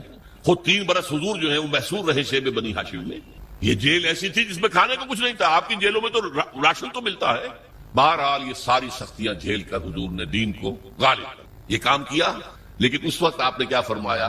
اپنی بات 3 دفعہ کہہ کر الا هل بلغت انا نشهد انك قد بلغت رسالت واديت الامانه ونصحت الامه وكشفت الغمه. پھر کہا فليبلغ الشاهد الغائب، اب تمہارے ذمے ہے جو یہاں ہے وہ پہنچائیں پورے چہارگاہ عالم تک اس پیغام. اس لیے کہ میں صرف تمہارے لیے رسول بن کر نہیں آیا تھا. وما ارسلناک الا کافۃ للناس بشیرا ونذیرا، اے نبی ہم نے نہیں بھیجا ہے آپ کو مگر پوری نوع انسانی کے لیے بشیر اور نذیر بنا کے. آپ واحد رسول ہیں اللہ کے، واحد. ویسے کہا جاتا 313 رسول آئے ہیں قرآن مجید میں، جن کا ذکر ہے وہ تو 28-29 ہے انبیاء اور رسول. لیکن یہ کہ کہا جاتا ہے نبی تو آئے ہیں 1.25 لاکھ، جتنے کہ حجۃ الوداع میں موجود تھے صحابہ، اور رسول آئے ہیں 313، جتنے کہ بدر کے میدان میں مجاہد موجود. بہرحال حضور نے فرمایا میں تو پوری دنیا کے لیے رسول بنا کر بھیجا گیا، میں نے تمہیں پہنچا دیا، تم پہنچاؤ آگے، تاکہ میں تمہارے خلاف گواہ بنوں گا قیامت کے دن. اے اللہ میں نے انہیں پہنچا دیا تھا، now they are responsible, they are accountable, اور تمہیں یہی گواہی دینی ہوگی اے اللہ تیرے رسول نے جو ہمیں پیغام پہنچایا تھا آپ نے پوری دنیا میں پھیلا دیا. اس مضمون کے لیے لفظ شہادت آتا ہے قرآن، اس لیے کہ شہادت کا لفظ جو ہے وہ رسالت کی اصطلاح کے طور پر یا ایھا النبی انا ارسلناک شاہدا وبشیرا ونذیرا وداعیا الی اللہ باذنہ وسراجا منیرا. سورہ مزمل میں فرمایا انا ارسلنا الیکم رسولا شاہدا علیکم کما ارسلنا الی فرعون رسولا. تو اے محمد آپ شاہد ہیں ان پر، دنیا میں آپ گواہی دیں گے اسلام کی اپنے قول سے، اپنے عمل سے. قیامت میں آپ کھڑے ہو کر اللہ کی بارگاہ میں عدالت اخروی میں آپ پروزیکیوشن وٹنس کی حیثیت سے ہوں گے. آپ کہیں گے اے اللہ میں نے انہیں بات پہنچا دی تھی، اب یہ جواب دے. They are responsible, they are accountable. یہ فرض ہے امتی ہونے کی حیثیت سے جو ہم پر عائد ہو. دیکھیے میں نے یہاں لفظ سنت کا استعمال نہیں کیا. عام طور پر سنت کو ہم سمجھتے ہیں عبادات کے ضمن میں، وضو میں سنتیں کتنی ہیں، فرض کتنے ہیں، اور ہر رکعت میں فرائض کیا کیا ہے وغیرہ وغیرہ. اصل میں اتباع ہے وہ لفظ جس کے بارے میں قرآن میں فرمایا گیا کہ قل ان کنتم تحبون اللہ فاتبعونی یحببکم اللہ. اے نبی ان سے کہہ دیجئے اگر تم اللہ سے محبت کرتے ہو تو میرا اتباع کرو، اللہ تم سے محبت کرے گا. یہ اتباع کسے کہتے ہیں؟ پیروی کرنا، پیچھے پیچھے چلنا. اتباع، اتباع میں وہ شے بھی آ جائے گی جس کا حکم دیا، اور وہ شے بھی جس کا حکم نہیں دیا لیکن آپ نے کیا. اتباع محبت کے جذبے سے سرشار ہو کر، اللہ اور اس کے رسول کی محبت سے سرشار ہو کر، ہما وقت، ہما تن، ہما وجوہ، ہما جہت اطاعت اللہ کے اور اس کے رسول کی. یہ عبادت ہے، یہ لا الہ الا اللہ کا تقاضا ہے. اور اللہ کے رسول پر ایمان لانے کا تقاضا کیا ہے؟ جس طرح حضور نے 23 برس، غور کیجئے، جب آپ کے پاس وحی شروع ہو گئی اور حکم آ گیا یا ایھا المدثر قم فانذر وربک فکبر، اے لحاف میں لپٹ کر لیٹنے والے صلی اللہ علیہ وسلم، اب کھڑے ہو جاؤ، کمر کس لو، لوگوں کو خبردار کرو کہ اللہ کے حضور میں حاضر ہونا پڑے گا، وہاں جواب یہی کرنی پڑے گی، اور اپنے رب کی کبریائی کا اعلان کرو. اللہ اکبر، اللہ سب سے بڑا ہے، اللہ کی بات سب سے اونچی ہونی چاہیے. لتکون کلمۃ اللہ ہی العلیٰ. یہ جو ہے کام حضور نے 40 برس کی عمر میں وہی کا آغاز ہوا نا. کبھی آپ نے سوچا اس کے بعد آپ نے کوئی معاش کا کام کیا؟ تاجر تھے آپ، بہت اچھے تاجر تھے، بہت کامیاب تاجر تھے، ایکسپورٹ امپورٹ کا بزنس تھا، آپ قافلے لے کر جاتے تھے شام اور واپس آتے تھے، اور اسی تجارت میں آپ کا اخلاق، آپ کا کردار، آپ کی صداقت، آپ کی امانت ایسی ظاہر ہوئی کہ عرب کی متمول ترین خاتون حضرت خدیجہ الکبریٰ رضی اللہ تعالی عنہا نے خواہش ظاہر کی شادی کی. لیکن جب آپ پر وحی آ گئی اس کے بعد 23 برس کوئی اور کام کیا سوائے دین کی تبلیغ اور دین کو قائم کرنے کی جدوجہد. تبلیغ کے لیے تو فرمایا یا ایھا الرسول بلغ ما انزل الیک من ربک وان لم تفعل فما بلغت رسالتہ. اے رسول صلی اللہ علیہ وسلم پہنچا دو جو کچھ بھی نازل ہوا ہے تم پر تمہارے رب کی طرف سے، اگر نہیں کرو گے تو رسالت کا حق ادا نہیں ہوگا. یہی وجہ ہے کہ وہ آیتیں بھی حضور نے ہمیں سنا دی جن میں حضور پر گرفت کی گئی تھی. یا ایھا النبی لم تحرم ما احل اللہ لک، اے نبی کیوں حرام ٹھہراتے ہو اپنے اوپر جو اللہ نے تم پر حلال کیا. ہو سکتا تھا حضور چھپا لیتے کہ میری یہ پکڑ جو اللہ نے کی ہے، کیوں مسلمان ہمیشہ اس کو پڑھتے رہے. پکڑ آئی تھی کہ نہیں؟ ابا صاحب اللہ جاءہ العمى، ماتھے پر تیوری ڈال لی، منہ موڑ لیا کہ ایک اندھا نابینا آیا تھا آپ کے پاس. وما یدریک لعلہ یزکیٰ او یذکر فتنفعہ الذکریٰ. اس کے لیے لفظ عتاب استعمال کیا حضور نے. عبداللہ ابن ام مکتوم کی شان میں یہ آیات نازل ہوئی ہیں. اس کے بعد جب بھی آتے تھے وہ نابینا صحابی عبداللہ ابن مکتوم تو حضور کیا فرماتے؟ مرحبا بالذی عاتبنی اللہ فیہ، آؤ بھائی خوش آمدید میرے اس ساتھی کے لیے جس کے ضمن میں اللہ نے مجھ پر عتاب فرمایا. عاتبنی اللہ فیہ، عتاب کیا مجھ پر. وہ آیتیں بھی قرآن میں ہے کہ نہیں؟ تو نوٹ کر لیا. ایک ایک حرف پہنچانا ہے محمد آپ کو صلی اللہ علیہ وسلم. اگر ایسا نہیں کرو گے تو رسالت کا ادا نہیں ہوگا. اب یہی کام امت کے ذمے کر کے آپ گئے صلی اللہ علیہ وسلم. اس میں پہلا دور وہ ہے جو آپ کے صحابہ نے جانیں دے دی، قربان کر دی. کہاں کہاں کوئی شہید ہوا، کوئی ایران میں، کوئی عراق میں، کوئی شام میں، کوئی خراسان میں، کوئی ہندوستان میں آ کے شہید ہوئے. کس لیے؟ اللہ کا دین غالب ہو، اللہ کا پیغام پہنچ جائے. دور صحابہ اور تابعین کے بعد عام مسلمان جو ہے وہ تو دنیا پرستی کے اندر لگ گئے بدقسمتی سے، خلافت ملوکیت میں بدل گئی. پھر یہ کام، یہ جھنڈا کس نے بلند رکھا؟ وہ صوفیاء کرام نے بلند رکھا. معین الدین اجمیری رحمۃ اللہ علیہ کیوں آئے تھے اجمیر میں؟ حالانکہ وہ راجپوتوں کی طاقت کا گڑھ، رائے پتھورا کا مرکز. شیخ علی اجمیری تو لاہور میں اس وقت آئے تھے جہاں لاہور اسلامی حکومت میں شامل ہو چکا تھا. لیکن معین الدین اجمیری تو اس وقت آئے ہیں جبکہ یہ پورا راجستھان جو ہے راجپوتوں کی سرزمین، اور اس میں رائے پتھورا پرتھوی راج بہت سخت، بہت زبردست، اور وہاں جا کر بیٹھ گئے. 90,000 ہندو ان کے ہاتھ پر ایمان لائے. یہ ہمارے پنجاب کے جو دو بڑے بڑے قبیلے ہیں وٹو اور سیال، یہ دونوں قبیلے ان کے ہاتھ پر ایمان لائے. بلکہ یہ دونوں قبیلے تو ان کے پوتے شاگرد کے ہاتھ پر ایمان لائے.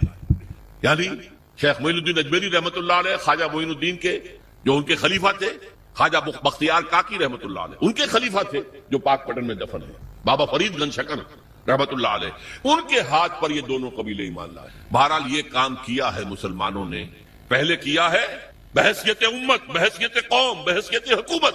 اللہ کے دین کو پھیلانا ہے، اللہ کا قانون نافذ کرنا. کس لیے گئے تھے وہ؟ کیا وہ دنیا بنانے گئے تھے؟ شہادت ہے مطلوب مقصود مومن، نہ مال غنیمت نہ کشور کشائی. پھر جب عام مسلمان اور بادشاہ جو ہمارے بن گئے وہ بھی عیش پرست ہو گئے، محل بنانے شروع کر دیے. جو دنیا میں اور عیاشیاں کرتے تھے بادشاہ، انہوں نے بھی شروع کر دی. تو پھر صوفیہ کرام نے وہ جھنڈا سنبھال لیا، ان کے ذریعے سے یہ دعوت پھیلی ہے۔ یہ عرب تاجر تھے، وہ اپنے حسن خلق کی بنیاد پر، یہ سارا جو ہندوستان کا مغربی ساحل ہے جسے مالابار کہتے ہیں آپ، یہاں سارا اسلام جو آیا عرب تاجروں کی وجہ سے آیا۔ پورا یہ ملک جو ہے انڈونیشیا، ملیشیا، ہمارا یہ ملایا، سماٹرا، جاوا، یہ سارے یہ بھی عرب تاجروں کی وجہ سے ایمان لائے۔ وہاں کبھی چڑھائی نہیں کی گئی، کبھی وہاں تلوار نہیں اٹھی اسلام کے لیے، بلکہ عرب تاجروں کی تبلیغ سے اور ان کی خوش خلقی، ان کے جو کاروبار میں صداقت اور امانت کے عنصر دیکھے ایمان لے آئے لوگ۔ بہرحال یہ جان لیجئے کہ اس کے بعد سے جبکہ یہ ادارہ بھی کم ہو گیا، کمزور ہو گیا، اب امت مسلمہ وہ کام سرے سے نہیں کرتی۔ یہ وہ جرم ہے بحیثیت امت جو ہمیں کام کرنا چاہیے تھا۔ ہم امین ہیں قرآن کے، ہم امین ہیں اللہ کی شریعت کے، اور فخر کرتے ہیں ہم اس پر۔ سارے نبیوں سے افضل ہمارا نبی یقیناً ہے، لیکن اس افضل نبی صلی اللہ علیہ وسلم نے آپ پر کیا ذمہ داری ڈالی تھی؟ بلغوا انی ولو آیا، میرا کوئی ایک بھی امتی نہ رہ جائے جو قرآن کی تبلیغ نہ کرے، چاہے ایک ہی آیت آتی ہے ایک ہی آیت کی تبلیغ کرے۔ یہ حدیث ہے کہ نہیں رسول کی؟ کوئی میرا امتی فارغ نہ رہے اس سے۔ یہ کام ہے جو بحیثیت امتی ہمارے کندھے پر ہے۔ یوں سمجھیے کہ خطبہ حجۃ الوداع میں وہ بوجھ حضور کے کندھے سے اتر کر امت کے کندھے پر آ گئے۔ اسی لیے میں کہا کرتا ہوں سائی آف ریلیف، اے اللہ تو بھی گواہ ہے، یہ مان رہے ہیں میں نے پہنچا دیا، میرے اوپر اب کوئی بوجھ نہیں۔ انا سنلقی علیک قولا ثقیلا، وہ بھاری بات کا بوجھ میرے کندھے سے اتر گیا۔ یہ شہادت ہے، اور اس کے لیے قرآن مجید میں دو جگہ آیا۔ ایک سورت ہے سورہ حج جو مکی دور کی آخری صورتوں میں سے، ایک سورت ہے سورہ بقرہ جو مدنی دور کی پہلی سورت ہے۔ ان دونوں میں درمیان میں ہجرت ہے، ادھر سورہ حج ادھر سورہ بقرہ۔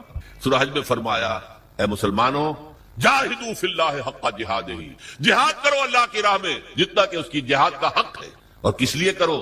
لیکون الرسول شہیدا علیکم وتکونوا شہداء علی الناس، تاکہ ہمارے رسول صلی اللہ علیہ وسلم وہ تمہارے خلاف گواہی دے قیامت میں کھڑے ہو کر کہ اللہ تیرا دین جو میرے پاس آیا تھا میں نے پہنچا دیا، اور تم یہی گواہی دو کھڑے ہو کر اے اللہ تیرے نبی سے جو دین ہمیں ملا ہم نے پوری دنیا میں پھیلا دیا۔ یہ مقصد ہے اس امت کی تشکیل کا۔ انسانوں کی تخلیق عبادت رب کے لیے، تشکیل امت یہ اس مقصد کے لیے ہے۔ اسی لیے جب امت کی باقاعدہ تاج پوشی ہوئی ہے، یہ لفظ ذرا آپ چونکیں گے، جیسے کسی بادشاہ کے مرنے کے بعد پھر دوسرا بادشاہ آتا ہے تو اس کی تاج پوشی ہوتی ہے۔ 2000 سال تک یہودی بنی اسرائیل اس مقام پر فائز تھے، اللہ کی کتاب اور شریعت کے امین وہ تھے، تورات انہیں دی گئی تھی، 20 نبی ان کے ہاں آئے، 3 کتابیں انہیں دی گئی، تورات بھی، زبور بھی، انجیل بھی۔ لیکن حضور کی بعثت کے بعد بنی اسرائیل معزول کر دیے گئے، ایک نئی امت نبوت اور رسالت محمدی کی بنیاد پر وجود میں آئی، وہ امت مسلمہ ہے جس کو ہم بدنام کرنے والے ہیں۔ بدنام کنندگان نکو نامے چند، ہم اپنے اسلاف کو بدنام کرنے والے ہیں آج دنیا۔ لیکن ہمارا منصب یہ ہے، یہ جو کورونیشن ہوئی ہے کب ہوئی ہے؟ تحویل قبلہ، حضور نے 16 مہینے نماز پڑھی ہے بیت المقدس کی طرف رخ کر کے مدینے جانے کے بعد، پھر حکم آ گیا فول وجهک شطر المسجد الحرام، اب قبلہ بدل دو، شمال کی بجائے جنوب کی طرف رخ کرو، خانہ کعبہ کی طرف رخ کرو۔ یہ علامت تھی کہ اس مرکز والی امت معزول، بنو اسرائیل کا مرکز وہ تھا بیت المقدس، وہ مسجد جو حضرت سلیمان نے بنائی تھی، جسے یہ لوگ ٹیمپل کہہ دیتے ہیں، ہیکل کہہ دیتے ہیں، ہمارے نزدیک تو مسجد اقصی تھی۔ حضرت ابراہیم نے، اسماعیل نے علیہ الصلوۃ والسلام خانہ کعبہ کی تعمیر نو کی تھی، حضرت سلیمان نے یہ جو بیت المقدس کے اندر مسجد بنائی۔ بہرحال وہ مرکز ختم، وہ امت معزول، اب خانہ کعبہ کے گرد اور نبوت اور رسالت محمدی کی اساس پر نئی امت، امت مسلم، اور اس کے لیے فرمایا وَكَذَلِكَ جَعَلْنَاكُمْ أُمَّةً وَسَطًا لِتَكُونُوا شُهَدَاءَ عَلَى النَّاسِ وَيَكُونَ الرَّسُولُ عَلَيْكُمْ شَهِيدًا، وہی بات جو وہاں کہی گئی لِيَكُونَ الرَّسُولُ شَهِيدًا عَلَيْكُمْ وَتَكُونُوا شُهَدَاءَ عَلَى النَّاسِ، رسول کا ذکر پہلے، امت کا بعد میں، اور یہاں امت کا پہلے كَذَلِكَ جَعَلْنَاكُمْ أُمَّةً وَسَطًا لِتَكُونُوا شُهَدَاءَ عَلَى النَّاسِ وَيَكُونَ الرَّسُولُ عَلَيْكُمْ شَهِيدًا۔ اس مقصد کے لیے جد و جہد، اس کے لیے محنت، اس کے لیے جان کھپانا، اس کے لیے قوت، اس کے لیے صلاحیت خرچ کرنا، مال خرچ کرنا، انفاق کرنا، یہ ہے محمد الرسول اللہ پر ایمان کا تقاضا۔ اب اس میں ایک بات، دین کا پہنچانا ایک ہے قول سے، ایک ہے اپنے عمل سے۔ آپ جو بات کہہ رہے ہیں اس پر عمل کر کے بھی تو دکھائیے نا، ورنہ دیگرا را نصیحت خود را فضیحت، لوگ کہیں گے تم کہتے کچھ اور کرتے کچھ اور، کیا دعوت دے رہے ہو، کیا تبلیغ کر رہے ہو؟ عمل سے گواہی، زبان سے گواہی، اشہد ان لا الہ الا اللہ واشہد ان محمد رسول اللہ، زبان سے گواہی۔ اب تمہارے عمل سے، تمہارے وجود سے، تمہارے رویے سے، تمہارے کردار سے، تمہاری شخصیت سے ثبوت ملنا چاہیے کہ واقعی تم اللہ اور اس کے رسول کے ماننے والے ہو۔ اچھا اس کے علاوہ انفرادی سطح پر نمونہ تو پیش کر دیا، اللہ نے دین بھیجا تھا اس کا نمونہ پیش کرو۔ آپ کہیں اللہ نے جو دین بھیجا تھا محمد کے ذریعے صلی اللہ علیہ وسلم وہ بہترین دین ہے، دنیا کہے گی ہمیں کہیں ذرا اس کا مشاہدہ تو کرا دو، کہاں ہے؟ تم 1.5 ارب مسلمان دنیا میں رہتے ہو اور کتنے بڑی علاقے جو ہیں مسلمانوں کی حکومتوں میں ملکوں کے اندر شامل ہیں، کہیں ہمیں دکھاؤ کہاں ہے وہ نظام؟ کیا کہیں گے ہم؟ نگاہیں نیچی ہو جائیں گی۔ تاریخ کا ایک واقعہ آپ کو سناتا ہوں۔ 1915 میں شیخ الہند مولانا محمود حسن دیوبندی رحمت اللہ علیہ، ان کے ساتھیوں سے اور ان کا آپس میں مشورہ ہوا کہ انگریز کی غلامی سے نجات پانے کے لیے شیخ الہند تو جائیں حجاز، وہاں ابھی مدینے میں ترک گورنر موجود تھا، خلافت ختم نہیں ہوئی تھی، وہ 1924 میں ختم ہوئی ہے، یہ میں 1915 کی بات کر رہا ہوں۔ اور مولانا عبید اللہ سندھی کو بھیجیں جو والی کابل ہے، بادشاہ افغانستان کا، مولانا خود تو جا کر ترک گورنر کے ذریعے سے دارالخلافہ جو ہے استنبول، اس سے مدد مانگیں کہ آپ ہم پر، ہندوستان پر انگریز کے خلاف حملہ کریں، ہم اندر سے بغاوت کریں گے۔ اور یہی پیغام شاہ افغانستان کے لیے، تم حملہ کرو اندر سے ہم بغاوت کریں گے تاکہ انگریز کو یہاں سے جڑوں سے اکھاڑ کر پھینک دیں۔ ہوا کیا؟ حضرت شیخ الہند کو جو مکے کا حکمران تھا شریف حسین، یہ جو جارڈن کی حکومت ہے اب بھی، یہ باقاعدہ اسی کا پڑپوتا ہے، ہوتا تھا شاہ حسین پڑپوتا، یہ والی مکہ تھا۔ یہ اس نے حضرت شیخ الہند کو گرفتار کر کے تشتری میں رکھ کر انگریز کو پیش کر دیا، یہ آپ کا باغی یہاں پر فساد مچا رہا ہے۔ انگریز نے گرفتار کر کے کہاں رکھا؟ مالٹا، میڈیٹرینین کا، بحیرہ روم کا ایک جزیرہ وہاں رکھا ہے، 4 سال سے زائد وہاں پر اسیر ہے۔ یہی حرکت ہونے والی تھی مولانا عبید اللہ سندھی کے ساتھ، وہ نوجوان تھے اور خود سکھ سے مسلمان ہوئے تھے، جاٹ تھے، انہیں پتہ لگ گیا، بر وقت وہ وہاں سے بھاگ کر روس چلے گئے۔ روس میں ابھی 1917 کا انقلاب آیا تھا، ابھی نظام نہیں بنا تھا ان کا، بادشاہی نظام ختم ہو گیا، زار کا نظام ختم ہو گیا، ابھی کمیونزم کا اپنا نظام قائم نہیں ہوا۔ انہوں نے سوچا اگر میں لینن سے ملاقات کر کے، جسے آپ انگریزی میں کہتے ہیں every thing is the melting پاٹ، ابھی تو ہر چیز جو ہے وہ گویا کہ پگھلی ہوئی ہے، اس پگھلی ہوئی شے سے جو چاہے چیز بنا لیں آپ، کسی سانچے میں ڈال دیں، تو اگر ان کو بتا دیا جائے اسلام کا نظام تمہارے نظام سے بہتر ہے تو اس کو اختیار کر لیں گے۔ لینن سے ریکویسٹ کی، انٹرویو کی، اس نے معذرت کر لی، وہ بیمار تھا، بستر مرگ پر تھا۔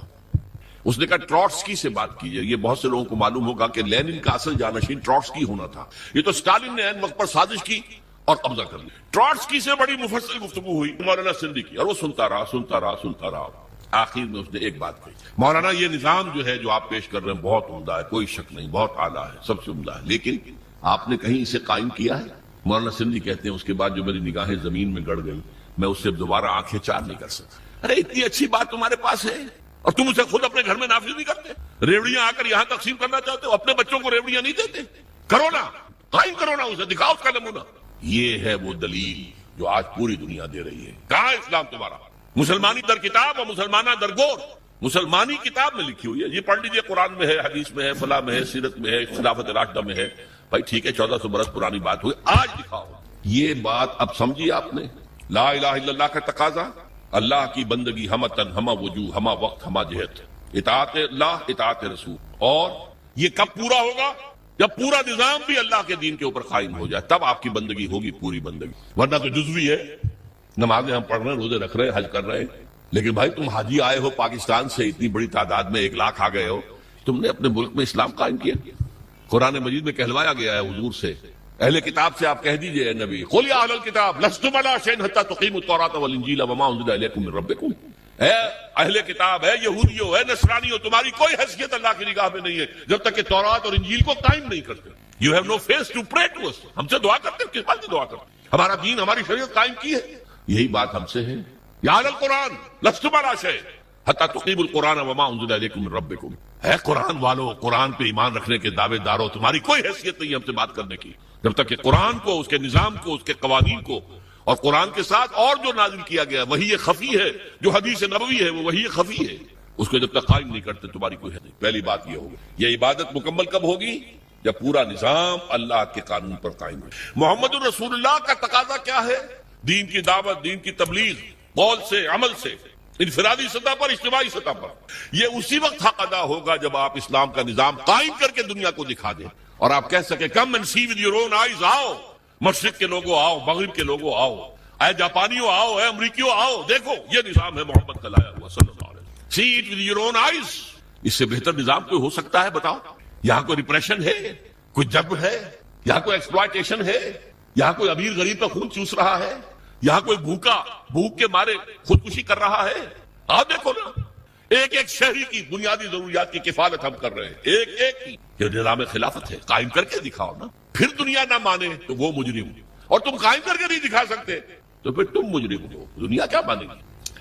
یہ جو 5 ریاستیں ابھی آزاد ہو گئی، مسلمان ریاستیں سینٹرل ایشیا کی، میں نے آج جمعے کے خطبے میں بھی ذکر کیا تھا کہ علامہ سید جمال الدین افغانی نے یہ کہا تھا کہ اس پاکستان کا یہ حصہ جو پاکستان میں ہندوستان سے کاٹ کر اور افغانستان شامل کر کے اور یہ روسی ترکستان کی مسلمان جو ہیں ریاست، اس وقت تک ابھی کمیونسٹ ریولوشن نہیں آیا تھا، 1897 میں تو ان کا انتقال ہو گیا، کمیونسٹ ریولوشن 1917 میں آ رہا ہے 20 برس کے بعد، اس وقت تک وہ اسلامی ریاست تھی، مسلمان ریاست تھی، ان کو ملا کر ایک بلاک بنا دیا، اور اس بلاک کے اندر پھر اسلام کی ایک جھلک دنیا کو دکھائی جائے، یہ ہے اسلام، یہ ہی تھی جس کے لیے پاکستان کی تحریک چلی تھی۔ پاکستان کا مطلب کیا؟ لا الہ الا اللہ۔ قائد اعظم نے کہا تھا، آج جمعے کے اندر میں نے اس کا کیسر بھی ہوں گے، میں نے ان کا اقتباس بھی پڑھ کر سنایا ہے جمعے کی اپنی، اور علامہ اقبال نے جو کہا تھا کہ یہ یقینی ہے، شدنی امر ہے کہ ہندوستان کے شمال مغرب میں ایک آزاد مسلمان ریاست قائم ہوگی، اور اگر ایسا ہو گیا تو ہمیں موقع مل جائے گا کہ دور ملوکیت، دور بنو امیہ، دور بنو عباس،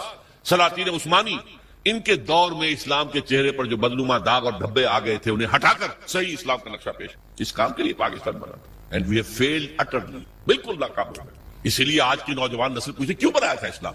وہی تہذیب جو وہاں ہے وہی یہاں ہے، وہی بینکنگ کا سسٹم جو وہاں ہے وہ یہاں ہے، وہ بلکہ ایک معاملے میں بہتر رہے، انہوں نے جاگیرداری تو فوراً ختم کر دی تھی، ہمارے تو سروں پر جاگیردار وڈیرا بیٹھا ہوا ہے، وہ بہتر رہے۔ اس لیے وہاں عوامی سیاست ہے، یہاں عوامی سیاست کیا آئے گی؟ عوامی سیاست شہروں میں آ سکتی، کراچی میں، لاہور میں، بڑے شہروں میں، باقی جو 70-80% لوگ ہیں وہ تو وڈیروں کے انگوٹھے تلے، جاگیردار وڈیرے، بڑے زمیندار، اور بلوچستان کے سردار اور سرحد کے قوانین، یہ وہی تو ہے نا۔ بہرحال ایک تقاضا لا الہ الا اللہ کا وہ بھی مکمل ہوتا ہے اگر پورا دین جو ہے قائم ہو اور آپ کی بندگی خالص ہو جائے اللہ کے لیے۔ ایک تقاضا محمد رسول اللہ کے امتی ہونے کا صلی اللہ علیہ وسلم، کہ دین کی دعوت اور تبلیغ اور اس کی شہادت کا حق ادا کر دو، اور یہ حق بھی تمام و کمال کب پورا ہوگا؟ جب پورا اسلام کا نظام قائم کر کے دنیا کو دکھاؤ اور بلاؤ انہیں، آؤ دیکھو دس از اسلام، دیکھ لو اس کی برکتیں، دیکھ لو یہاں کوئی ایکسپلائٹیشن نہیں، یہاں کوئی ڈسکریمنیشن نہیں ہے، یہاں کوئی ریپریشن نہیں ہے، کوئی ظلم نہیں ہے، آؤ دیکھو امن ہے، کوئی چوری نہیں ہے، کوئی ڈکیتی نہیں ہے، کچھ نہیں ہے۔ جب تک ہم یہ نہیں کرتے ہم رسول کے امتی ہونے کا حق ادا نہیں۔ یہ جو میں نے 2 چیزیں بتائی آپ کو، لا الہ الا اللہ، عبادت، اور اس کی بھی چوٹی کیا ہے؟ دین کو قائم کر، محمد رسول اللہ، شہادت علی الناس، اس کی تکمیل بھی کب ہوگی؟ جب پورے دین کا ایک نقشہ دنیا کے سامنے عملاً پیش کر۔ یہ دونوں جڑ گئے نا۔ اب ایک مثلث ذہن میں رکھیے، مثلث 3 اس کے ہوتے ہیں نا سائڈز، بیس ہے، بیس کے کونوں کے اوپر دونوں اینگلز کیا ہیں؟ لا الہ الا اللہ محمد رسول اللہ۔ لا الہ الا اللہ کا تقاضا عبادت، عبادت رب، ہمہ تن، ہمہ وقت، ہمہ وجود، ہمہ جہد، اور اس کی تکمیل بھی ہوتی ہے اقامت دین پر، دین کو قائم کرو۔